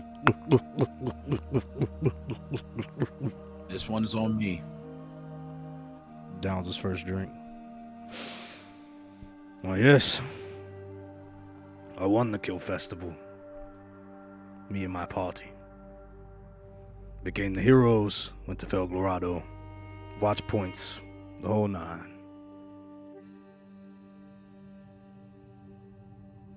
Then what happened? How do you go from the hero of the Krill Festival to the vanguard and exile?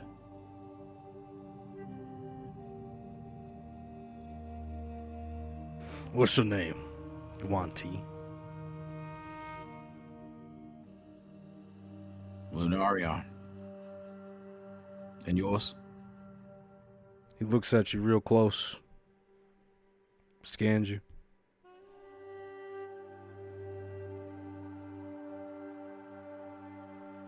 Name's Thaddeus. Thaddeus Ironhand. This is my company. The Exile Vanguard. We are heroes of Felglorado.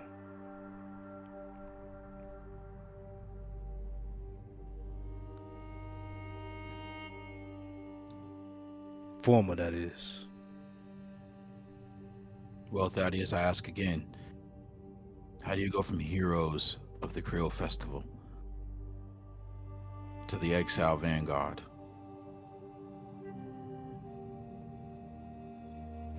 Well, that's a long story, my friend. Shorten it if you could. We have somewhere to be. Perhaps you could join us. There's work to be done in other lands. I think not. We're gonna. He looks back at his crew. Pretty important task ourselves. In fact, we make way for Calestra.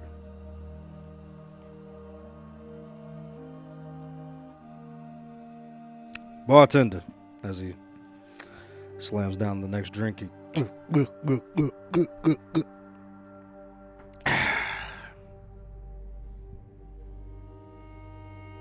if I was you, I would stay far away from that place.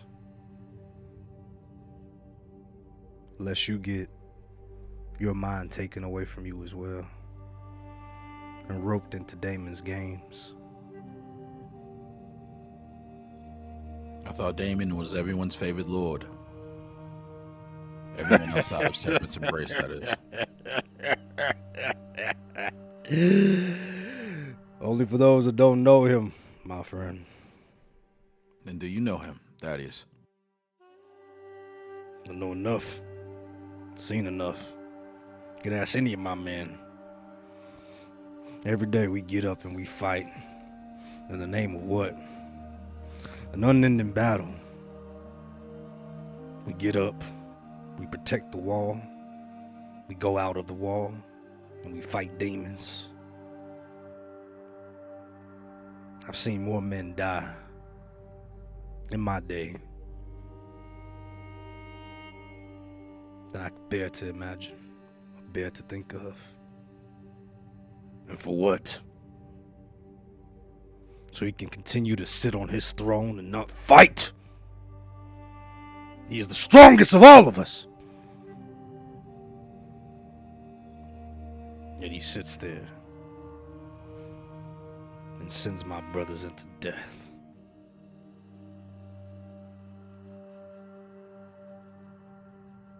Perhaps there's something that he knows that you don't. That you all don't. Perhaps you're right. Perhaps it's nothing more than a game. Nothing more than a game for our creators. But then why create us at all? I'm sorry for you and your company. Why not choose to do something else? You don't Because have we to still fight. have honor. Honor in what? Honoring what you know to not be true? Or are you protecting something?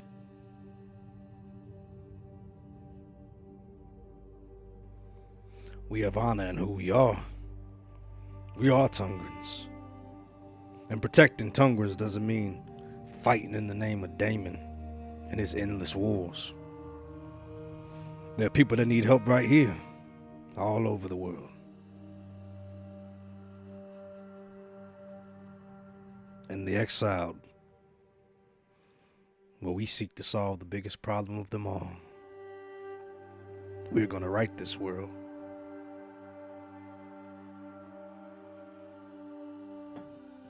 I think righting the world is bigger than exercising the call of Damon. Phoenix Rangers mean to right the world as well in our own way. That is my party. We sail for Leandar. We hear tales of a Zahir cultist spreading false information, trying to rally those around them in an attempt to overthrow Leandar and the houses. Smaller scale than battling demons and those that go bump in the night for your Damon. But it saves people nonetheless. It keeps some people safe. As he extends his hand to shake hands with Thaddeus. No. Back in the glory days of the Dawn, you and your company would have fit right in. But it's nothing but a ghost now. Its laws were broken. And just like the watch points, they banished those of us that would not kneel.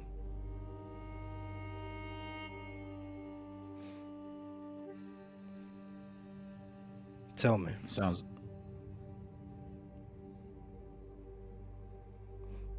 when you complete this mission,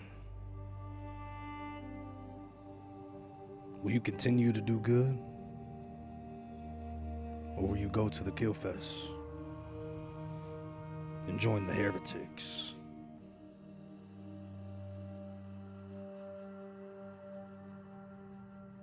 well, Thaddeus. Perhaps I mean to kill God itself. Perhaps I believe we need new authority. New figures in the skies above that guide us all. Again, on a smaller scale. But I believe I can start with my own people.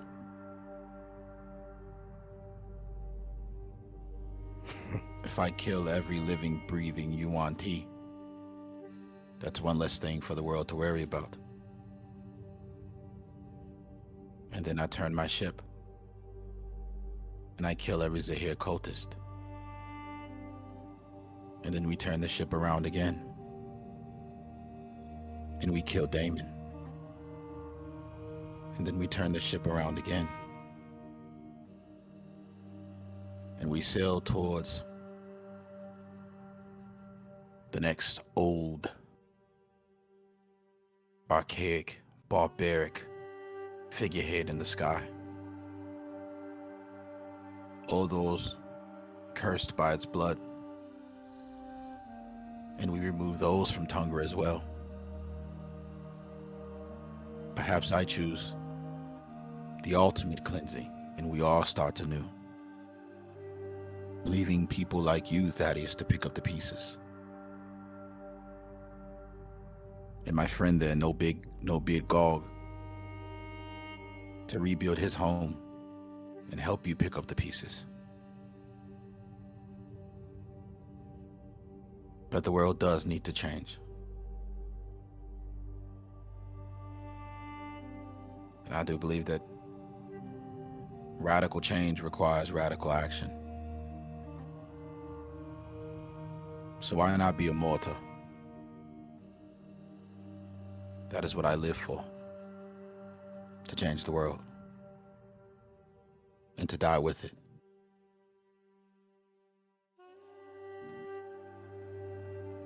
As the bartender slowly sets another round of drinks on the bar and like slowly backs away from the super intense conversation, Thaddeus looks at you and he goes,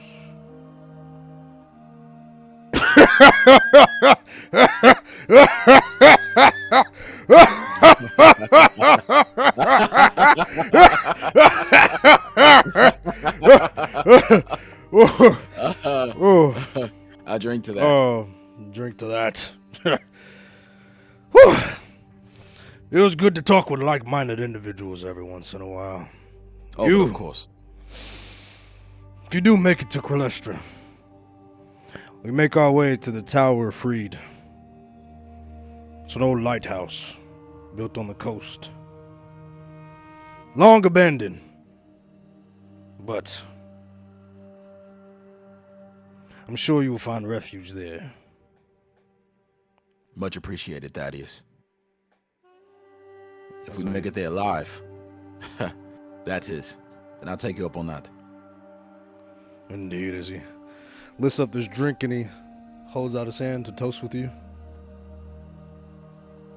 As Lenarion picks up his drink and he says, "What is the name of that tower again?" It's Freed's Tower. Freed's Tower. A toast. And toast. As he goes to toast and somebody rushes up to him wearing the exile garb and he appears to have a letter that he hands Thaddeus. Give me a perception check here.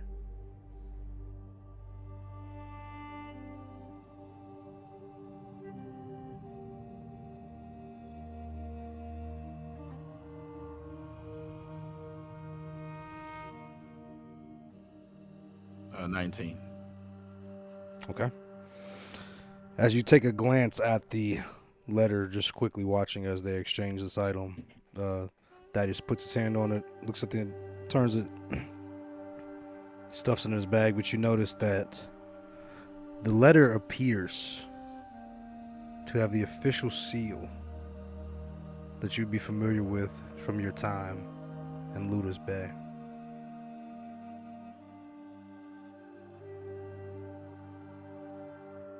As he takes the letter, he pops it open and looks at it.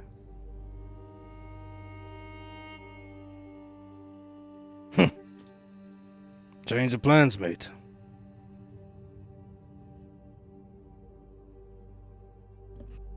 Changing direction, are you, Captain? Yeah. Looks like war's coming. We'll be riding again. The war's coming where? Where this time?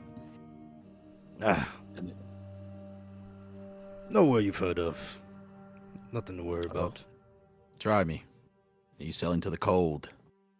Perhaps you need to buy some more feathers or some more leathers. You know. Go ahead and roll me a persuasion check here.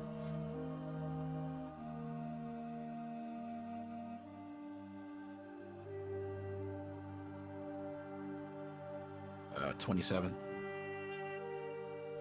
He goes,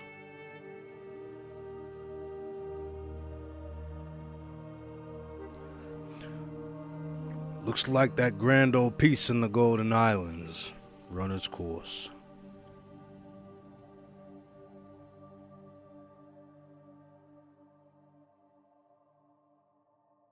War in the Golden Isles.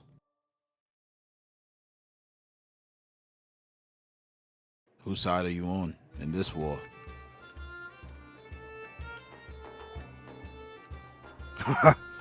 We ride for the vanguard, my friend.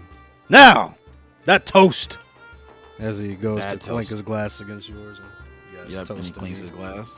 Yep. Look. He drinks it all the way down. And he goes, now.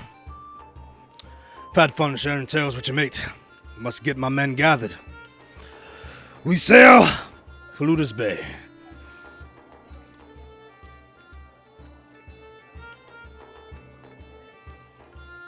All right. As Lunarion picks up his cup, turns around, goes back to Gog. All right, you come back to Gog, and Velnos is like, Gog, that is such a funny story, Gog. So you telling me that you summoned an elemental, and it took out half of your party? Oh my goodness! Oh, if I would have been there. Oh, man, that's just kind of scary now to really think about it. Yeah. Yeah, I think they were kind of scared. Lunarion, Gog was just telling me about your adventures in Primos. Why didn't you tell me? Avengers and Primus. Oh, yes. Yeah. I mean, hey, everything No Beard Gog told you is likely true. Trustworthy guy here. Well, all right. Did you get that drink? Yes, of course. A few drinks. Did No Beard also tell you about almost killing us? Yeah. Oh, you talking about punch you earlier? No, of course not. I'm talking about the giant that you left us to die by. But again, funny jokes, of course. We're all past that. Of course, water under the bridge. Yours seem to be enjoying yourself, Velnos, and your shipmates are as well. How are you doing with the thing we discussed the other night? Oh, that thing. Yeah. Should have to worry about that for a while. Took care of that earlier today. Ooh. You took care of that earlier today. Oh, that's very interesting. How did that go? Was it safe, or is everybody good? Oh, yeah. Totally safe. Yeah. No witnesses at all. I mean, yeah, like nothing happened at all. Oh, well. All right. Perhaps we can talk about it another time. I'll see you all on the ship. As Lunarion turns tail to head out. As Velnos looks over to you, Gog, and says, "Is he always such a buzzkill? Why does he stay and drink?" Oh no. Sometimes he can be a very gloomy guy. Like I don't understand. He used to be all fun and playful, and then he becomes all gloomy, and man, I just can't stand it. Well,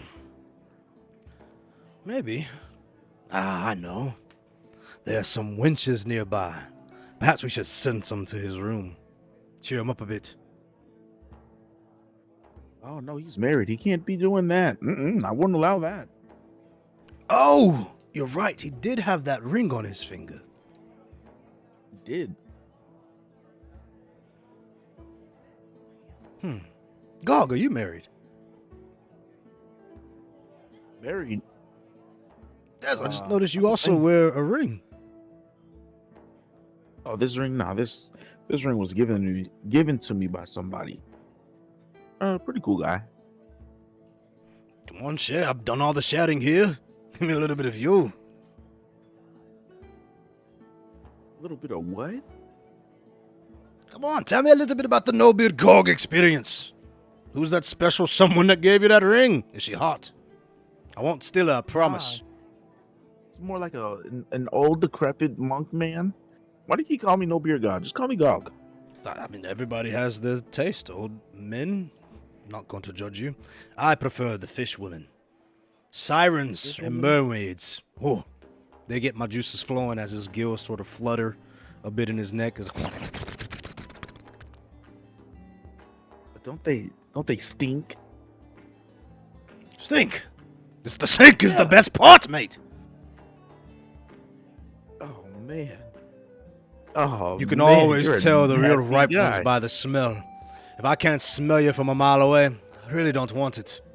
It's not gonna be good for me. It's gonna be a bit dry, if you say. Dog's trying not to spit his drink out. Oh, you're a very interesting man. That's how you. What is your race again? Ah, I see, as he sort of stands up on the table. You have feasted your eyes on a Triton from the water plane. You will never find another like of its kind, outside of my sister, of course, one of the crew. But outside of me, the pure specimen of Triton finesse and strength. Triton finesse and strength. I admire your confidence. Why would I not find another one of you? You all dead? No. Uh, Oh, you're so, talking about this plane. yes, exactly. Just like I'm sure I would not find many of your family or friends. Genasi, I assume you come from. Or were you born here? Were you a part of some of those leftovers? Some of the leftovers. Leftover what? Have you never experienced your own plane? No, I don't even. No, I have not. Well, when all this business in Leondar is done, Gog, I would love to take you to the plane of water. It is so beautiful. You can see the sights, the ruins, the monasteries. Monasteries. Yep, I would love to see the monasteries. You know where they are? Oh, there are monasteries all over the plane of water, dedicated to different deep gods. In fact, this, as he pulls out a spear, says, "This is a relic from my plane."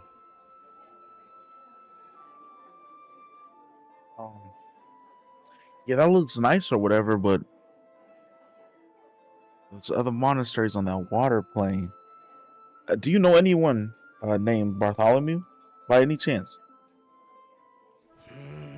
As he goes to roll a history check here. Or maybe the first sorcerer sounds better? We'll roll with advantage as you double up there. 17, okay. Goes, that's Bartholomew first also. I think we learned something about. Yes, no, there was a story of, Yes, I think there was an individual. Someone from this plane that interacted and first brought the individuals over here.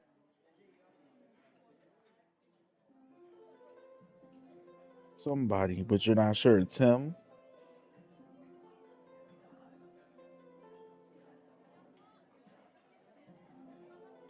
Yes. It was brought down. In fact, no, maybe that was someone else. Who cares? Let's Who not talk cares? about I politics. asked you. No, it's not politics. That's history. History schmistery. It's It's written by the mystery. victors, yes. No. Let me see. First sorcerer. Yes, there's histories of. You're making me think too hard, Gog. I'm drinking. So, drink less. Think more.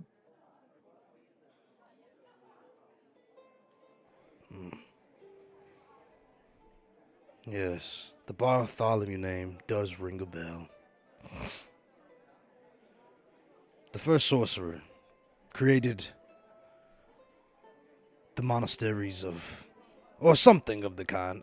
It's ancient brother, history, never Gog. mind. I apologize for asking. You are useless. My goodness. I'm not useless. I can take you there. Your ship can your ship travel through planes? Well, no. But as soon as I figure out how to get back, I will take you there. Oh, you're awful. At least your crew respects you. Of course. I'm Captain Velnos. Yeah, I get it. Captain Villeneuve, the great Triton from the water plane. Yada yada yada. I understand. Yes, and no bearded Gog, the Earth Genasi that has never been to his plane. That's funny.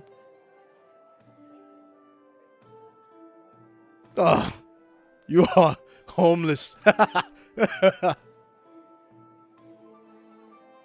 I am homeless now, but soon I will build homes. You'll see it. Maybe you won't see it.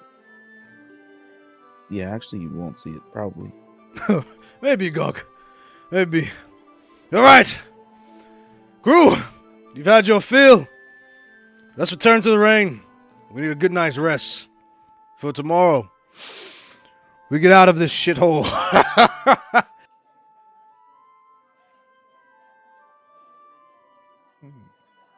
As the Vilnos, crew one last finishes their thing. drinks. Yes, Gog. Do you serve Damon? What? I revere Damon, as we all do. He's saved us all. Say this all. Right. Okay. Yeah, you were trying to wrap up. Yes, Brunhilde, pick up Cthulhu. Necro, get the others. Meet me at the ship. As Vilno stumbles out of the tavern, and around him a little fog cloud forms with little raindrops kind of falling as he walks out, as it always does when he gets drunk, as he makes his way out into the city of Olan. It is late afternoon, early evening. How are we doing though, folks? Want to check on y'all, see if y'all good. I got until 9 y'all's time. Well, is it 9? 12 y'all's time. So I got about 43 more minutes. Okay. As he makes his way out, the rest of the crew also make their way out, and everybody grabs onto the rain, and they begin to lay down and they rest. Overnight, you all rest and you wake up to the ship casting off, or is already casted off, but leaving the island of Bentara, sailing away with the vortex. Once again, the largest landmark in view out above what you now know to be the Empire of the Dawn. And as you wake up for the day, you can make your way onto the ship.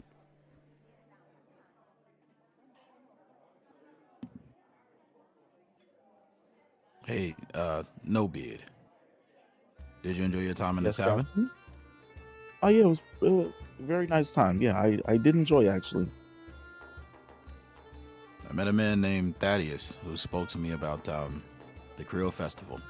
He said that he and his company, who are now the Exiled Vanguard, actually won the last Creole Festival.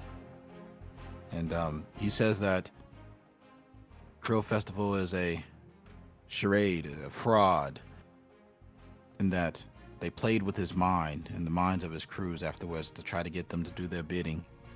And by they, I mean those that worship and serve Damon, to get the heroes, the champions of the Creole Festival, to fight the demons and the other dark entities in Damon's name, and that Damon himself would not fight on their side, but would just sit on his throne and watch.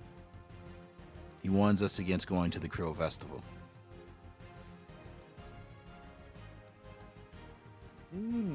So how do you feel about that? Are you going to heed this warning? Well, we told the party that we would meet at the Creole Festival, and I still intend to do just that. I've never cared too much about actually participating in the Creole Festival, so participation is secondary. I care more about getting to Leandar and helping the people there if we can. I understand. Wait, you want to help the people of Leandar?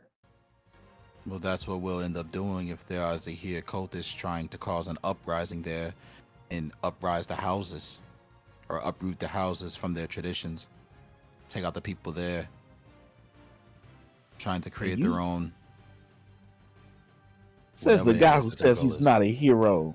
I'm not a hero, no bid. Ah, but you at the sound very kind of least, heroic.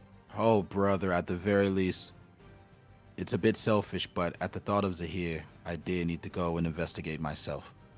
I just happened to find you. That's a blessing in and of itself. Did you find me or did I find you? Oh, You know, brother. that doesn't matter. All right. on each other. What? Well, yes. Here, let's go and lay down and get some rest. Get some rest. It's morning. Yes. Oh, Do you well. know what time it is? Yeah, I'm sorry, I was disoriented. I met a panhandler, an older woman, that was asking me for gold, and at some point she disappeared, like right in front of my eyes. What did she say? She said, "When the star blinks twice, he will rise again." I don't know what She that said means. that? Yes. Lunarion, do you know what that means? No, beard. I have no idea. She disappeared in front of my face. Neither do I. I was just playing. Yeah, let's what you want to do? I don't know. I Ghosts really and don't care shit about no this old long. woman. I don't really care Okay, about cool. being here anymore. I'm quite afraid of ghosts, to be honest with you. I'm ready to leave. Well, you gotta let Velnos know. Hopefully he's not suffering from a hangover or anything like that, and he'll be okay to run the ship. I'll let Velnos do his thing. We don't really have to go anywhere. Let's see. I've been to the shop. We've been to a tavern. We've enjoyed ourselves. I suppose we can walk around a bit. Oh, sorry. Why You guys not? have already set sail. So overnight, the ship is already taken off. You have left Bentar. You are on your way to Leandar right now as you are sailing. cool. My apologies. Excellent. So now that we've had that conversation and we both recognize that we are getting our times wrong, perhaps we could walk around the ship a bit. Sure. Sure. Till the end, we go. I need to speak with Velnos. Here, you go and do whatever you need. I'll go up top and speak with Velnos in his room or wherever he is. Okay, then. As I head upstairs See to you later. go and find Velnos. All right, Gog. Anything you want to do right now? No, not really. He'll just continue reading the pages. Okay, so you are going to start reading the rest of the book. As Lunar, you make your way to the upper deck, I'm assuming, or do you go to his room? I go to the upper deck, try to find where he is. As you go to the upper deck, you notice that all the crew are hard at work, and the captain is not at the helm. Cthulhu is sailing the ship right now. Got you. So I'll turn around and go to his room. As you go to his room, it appears that the lock has been fixed, and his door is closed. All right, I will knock on the door. Actually, no. I want to creep up to it and see if I can hear anything on the inside. Roll me a perception check. It's going to be a high DC.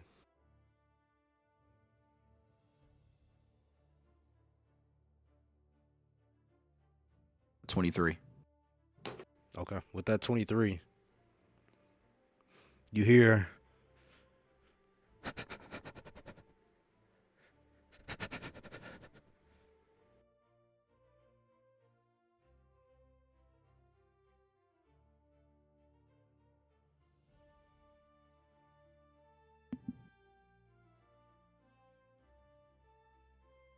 All right, I want to peek. Is it the kind of door that I could? Is like there a glass or something I could peek through? There's a keyhole that you could peek through on the other side. All right, I want to peek through the keyhole. As you look inside with that 23, you do not see anything in the room.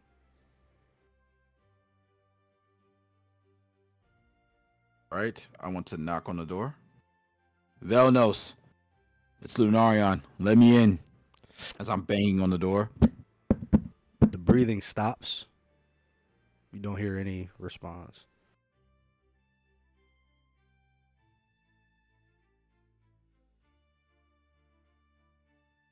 All right, I want to cast Detect Magic to see if I could detect any magic in the room. As you cast Detect Magic, you detect a strong magical signature near the bed. Velnos, are you speaking to it again? There's no one around. It's Leave. just me. Leave, please. And if I don't leave, will you be in danger? I'm trying to fight it. Please. Do you need any help with fighting it?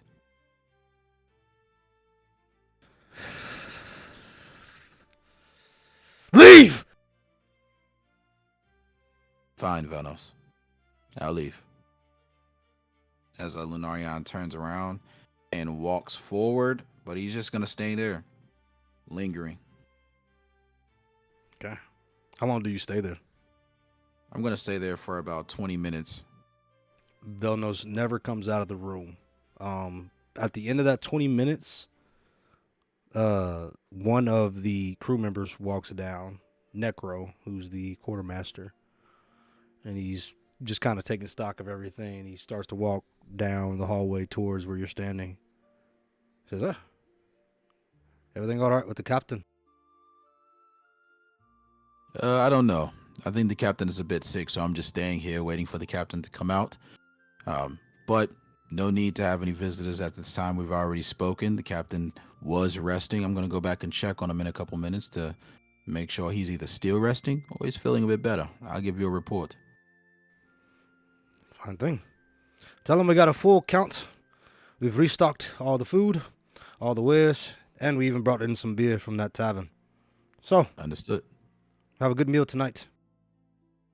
I'm excited. Necro walks back to the main deck. How much longer do you wait? I'm going to turn around and go back to the door. Okay. Velnos, they've stocked everything. They've brought some more beer on. Looks like we're going to be having a great dinner tonight.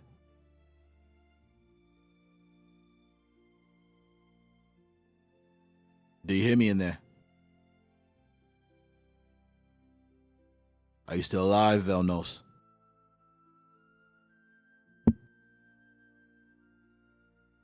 Fuck, this time I'm coming in as he uses diabolism on the door handle and he breaks it off again. We'll get this one fixed again as he goes through the door. And what does he see? You just see the empty room.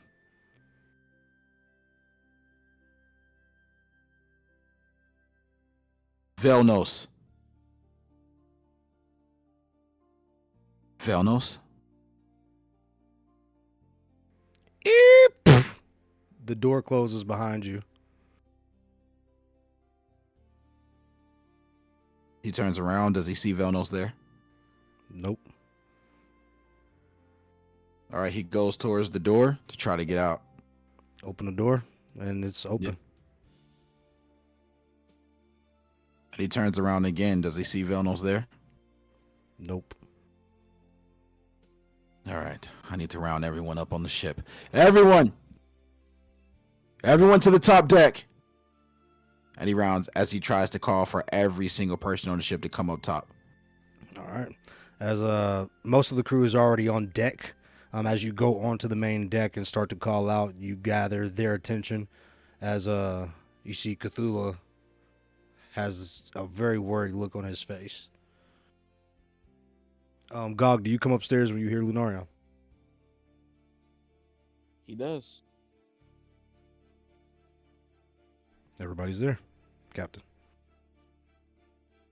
Has anyone seen Velnos?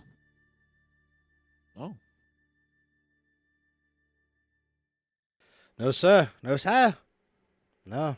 Is Not at his all. name Cthulhu? Is his name Cthulhu, you said? Cthulhu. Cthulhu. As the halfling that is like standing on a box up on the captain's wheel. He's already like making eye contact with you, and like when you say his name, he has like a pale look on his face. Is Velnos taking care of that thing? Sir? Velnos has important business to take care of, it appears, daily. Is he taking care of that?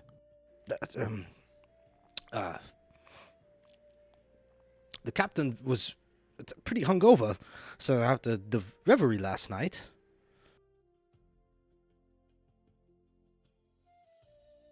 I was speaking with the captain 20 minutes ago. Have you seen or heard of him since then? No, sir. I've been steering the ship.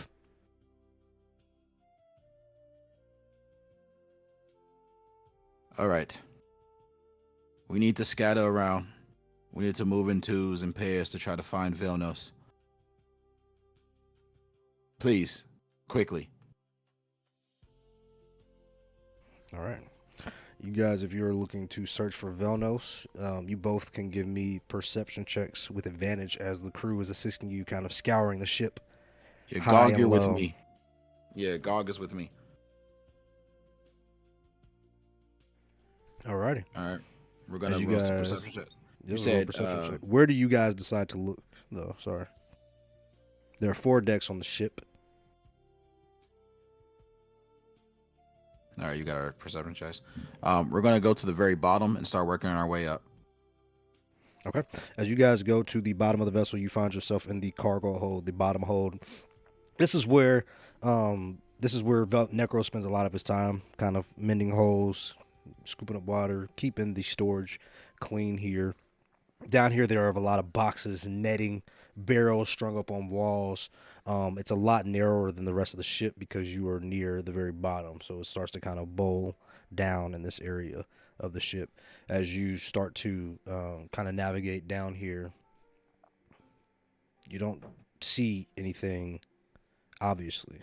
But you would also take note that you haven't actually seen Velnos today. You've heard him speak, but you have not been able to see him. I wrote a nat 20. Gog, with your tremor sense, you do not detect him here. In fact, you kind of scan the entire ship, and he is nowhere to be found. Lunaria, he's not on the ship at all. I can feel everyone's I can feel the size of everyone, and he's not. I don't feel anything for him. He's not here. Let's get to the top of the ship quickly as we get together, and we have to run as quickly to the top of the ship as possible to try to find Cthulhu, as I'm screaming Cthulhu on every deck, every floor of the deck. Every deck, I'm sorry, as we head up.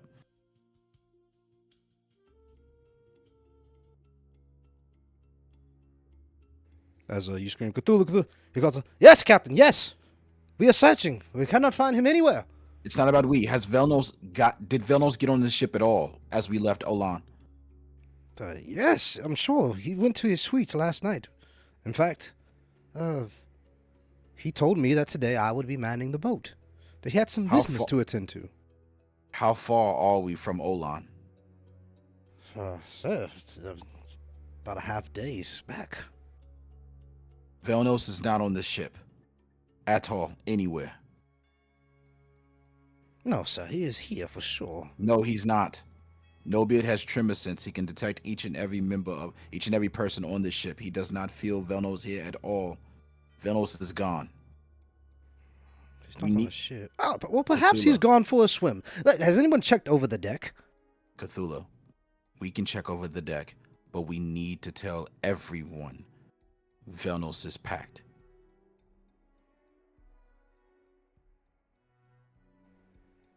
I'm not sure what you're talking about, Captain. Cthulhu, Velnos will kill to serve his devil. You know this. He has never hurt any one of us. The only reason he didn't hurt one of you yesterday was because of me. He was prepared to. We need to tell everyone now because their lives are in danger. I don't believe you. No, he would not hurt one of us. He's our captain. He's our friend. You don't know what we've been through together. I know what he struggles with. That happened once before, and it would never happen to him again. So he has killed someone. No, not one of us. Not on this ship. Then who has he? It doesn't matter. Listen. Your lives were in danger yesterday. I stopped that. How else do you think I know about this to begin with? I stopped Velnos in the act. We need to find Velnos. Now. No. Yes. No, I don't believe you. No, he would not do that. Listen. I don't mind if Velnos kills you. You I don't need know to him like I you. know him. I was there when he got here.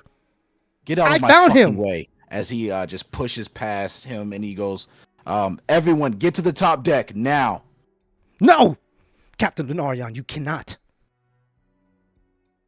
Cthulhu, you don't have to trust me. But if you truly love Velnos and you want what's best for him, we need everyone to know what's going on.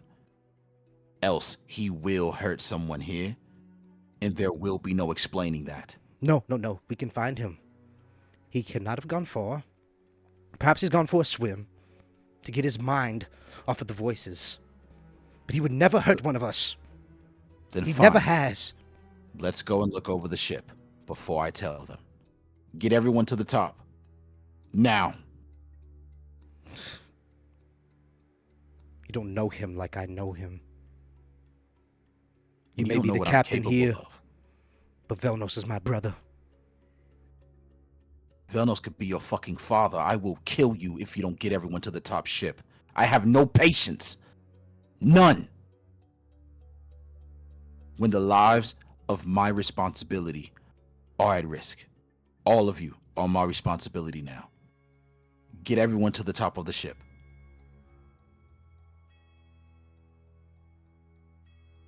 As give me an intimidation check here.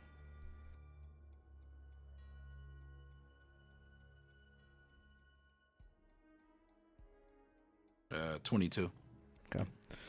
As he looks at you, and he's really about a third of your size.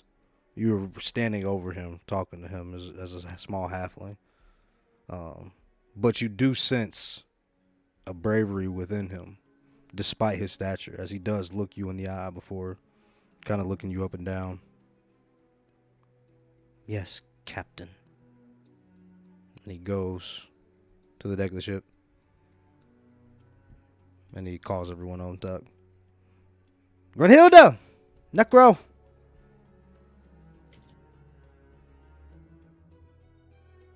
As he starts to gather them all on deck.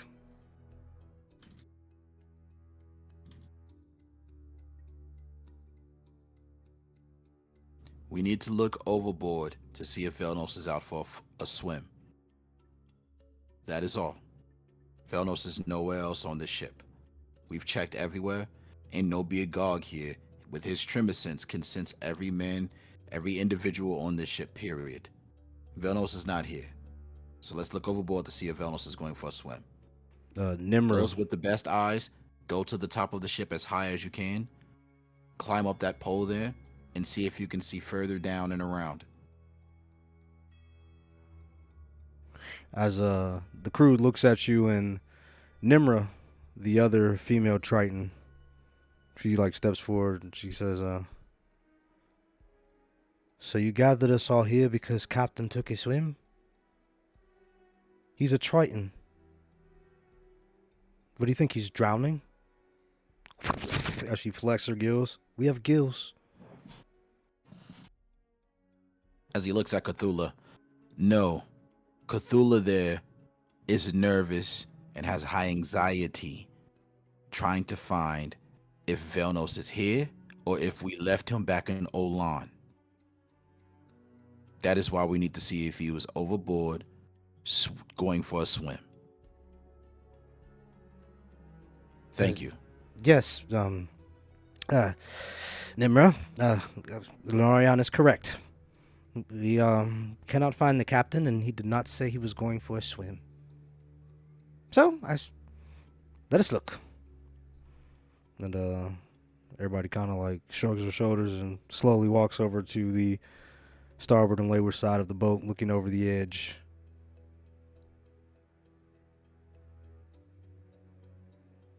Not here.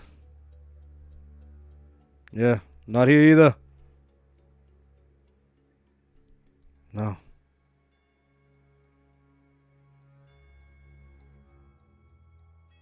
Do we roll perception and see if we can see anything? Go ahead, roll perception check. All right, I got 20. Not a natural 20, but just 20. Okay. With that 20, as you have been here on the deck of the ship, searching, you look over the side and you do not see anybody out there. The ocean and the waves crashing, the white water on top of the blue wave crashing into the side of the boat. And then slowly you see boop, boop, boop, boop, boop. Raindrops start to mix in with the crashing waves.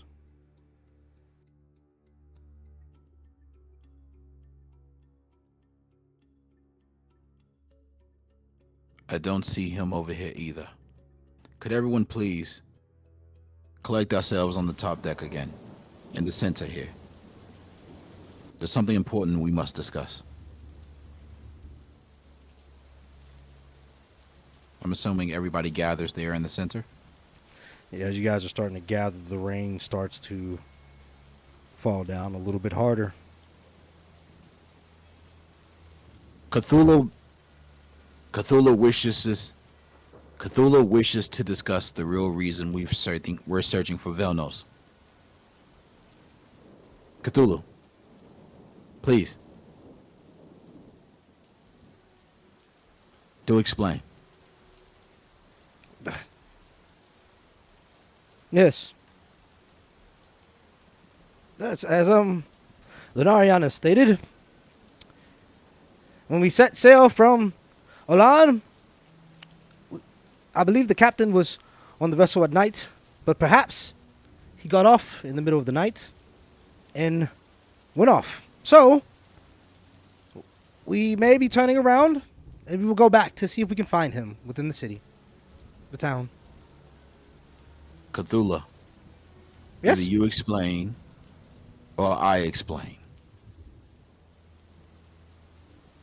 And if you want me to explain, I will not hold anything back. These are your shipmates. You've grown with them, collected them. They deserve the truth. From your mouth.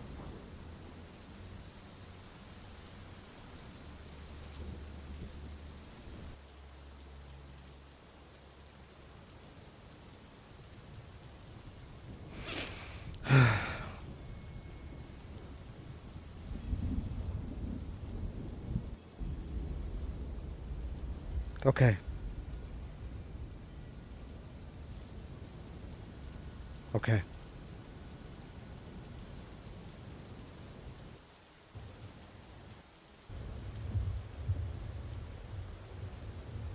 As Cthulhu grabs his box and he places one foot on the next foot as he gives himself a little bit of height to address all the crew.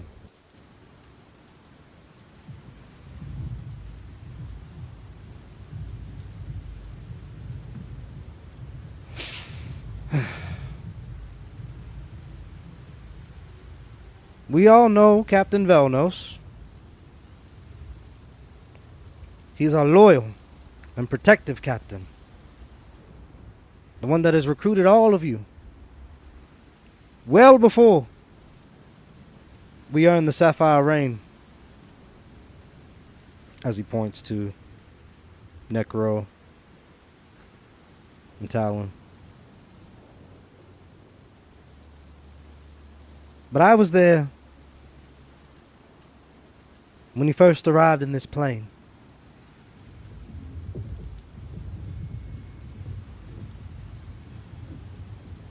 Or what was left of him. His body beaten and eaten. Tossed from the sea onto the beaches. And before my eyes, out of the ocean. The weapon that we all are aware of, the one he talks to, came flying out of the sea.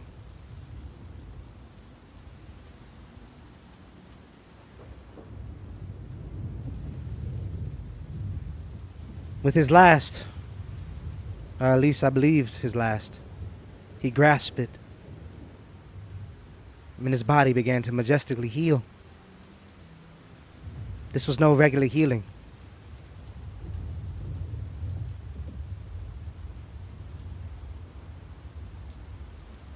I say this to tell you that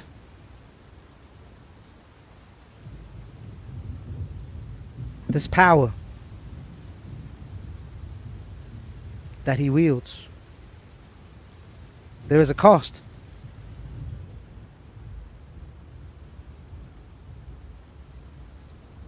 When our captain first graduated from the schools back in, what does he call it? Moldova, his hometown. Something terrible happened to him. And it all started with that weapon.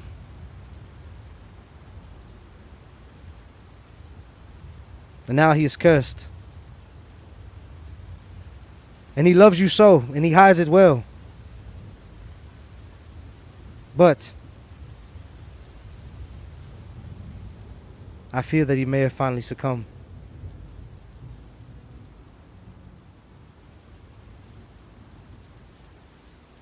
I want you to know he would never hurt any one of you. And he never has. No matter what some may say or believe.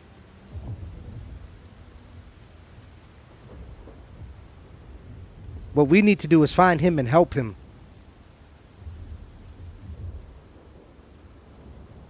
And he did not tell you this information because he feared that you would turn against him.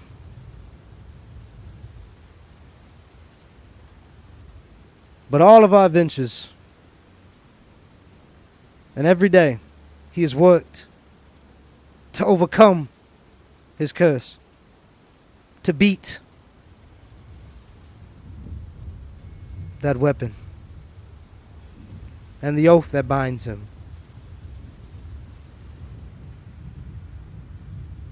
And that's the truth.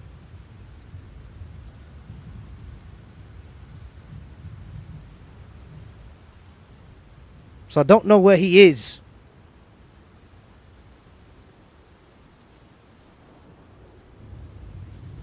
But I don't think we have anything to fear.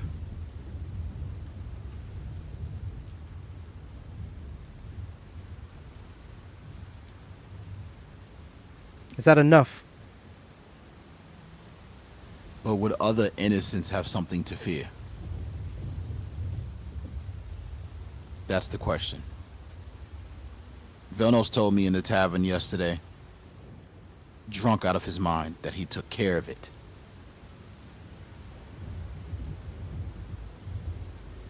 I'm sure you can imagine what that means, Cthulhu.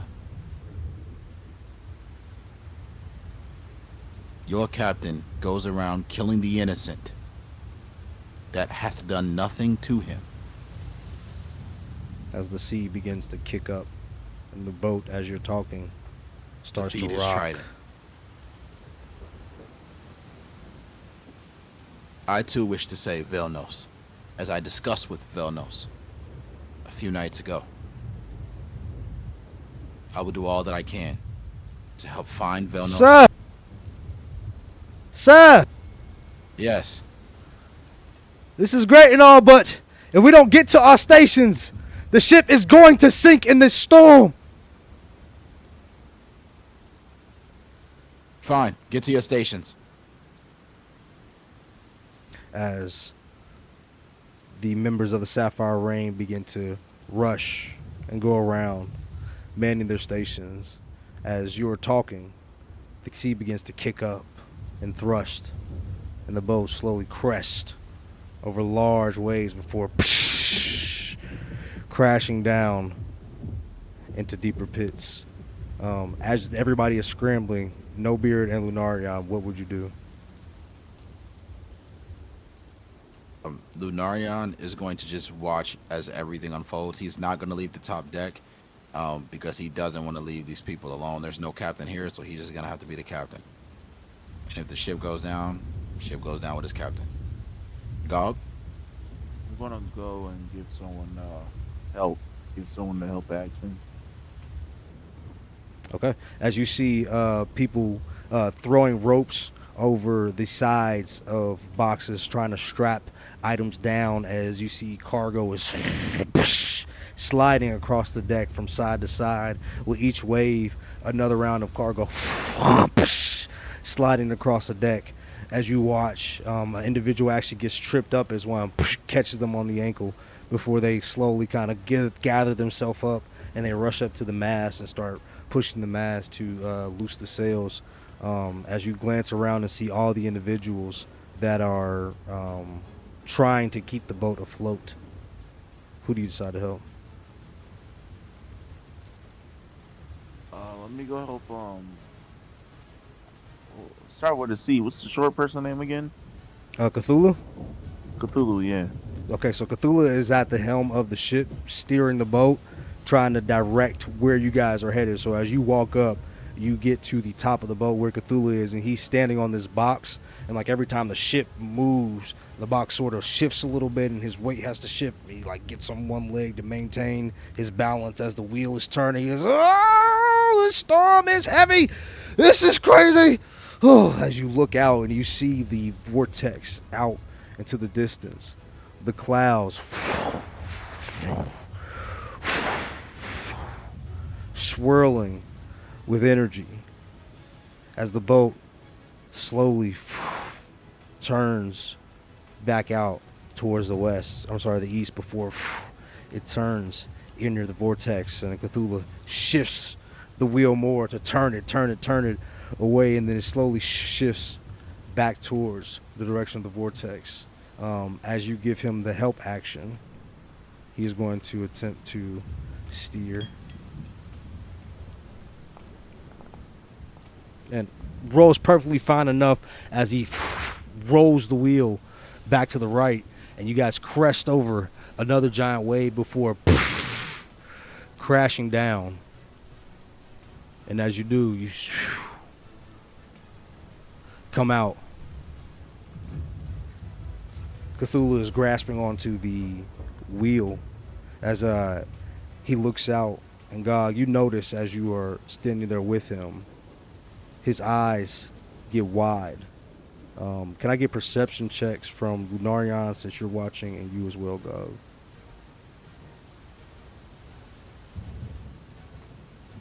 Right.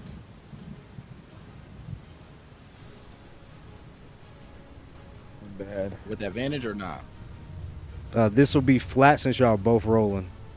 Okay. Fuck. Yeah, we both did bad. 6 and 7. Okay. As Cthulhu's eyes light up, Gog, you watch as he sort of tucks underneath his shoulder, kind of bracing for some sort of impact. As Lunarion and Gog, you both feel a giant on the deck of the ship. And as you look down, you see Velnos laid out on the deck. Velnos! As he runs to Velnos as quickly as he can. As he shoves him. Velnos, are you okay? Velnos! I will not yield to you! As he yells out, the ship starts to lift up into the air as you all are immediately thrown off balance as the weight and the center of gravity shifts, as the ship is tilted, as everyone begins to slide slowly towards the starboard side. The sides of the ship around you, giant tentacle like structures made of water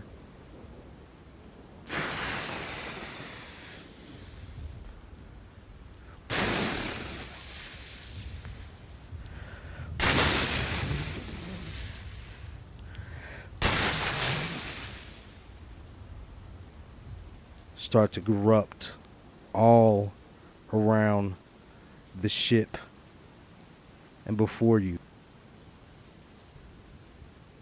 A voice calls out, "Fulfill your oath! Fulfill!" And that is where we will end the session. Damn it, Trevin.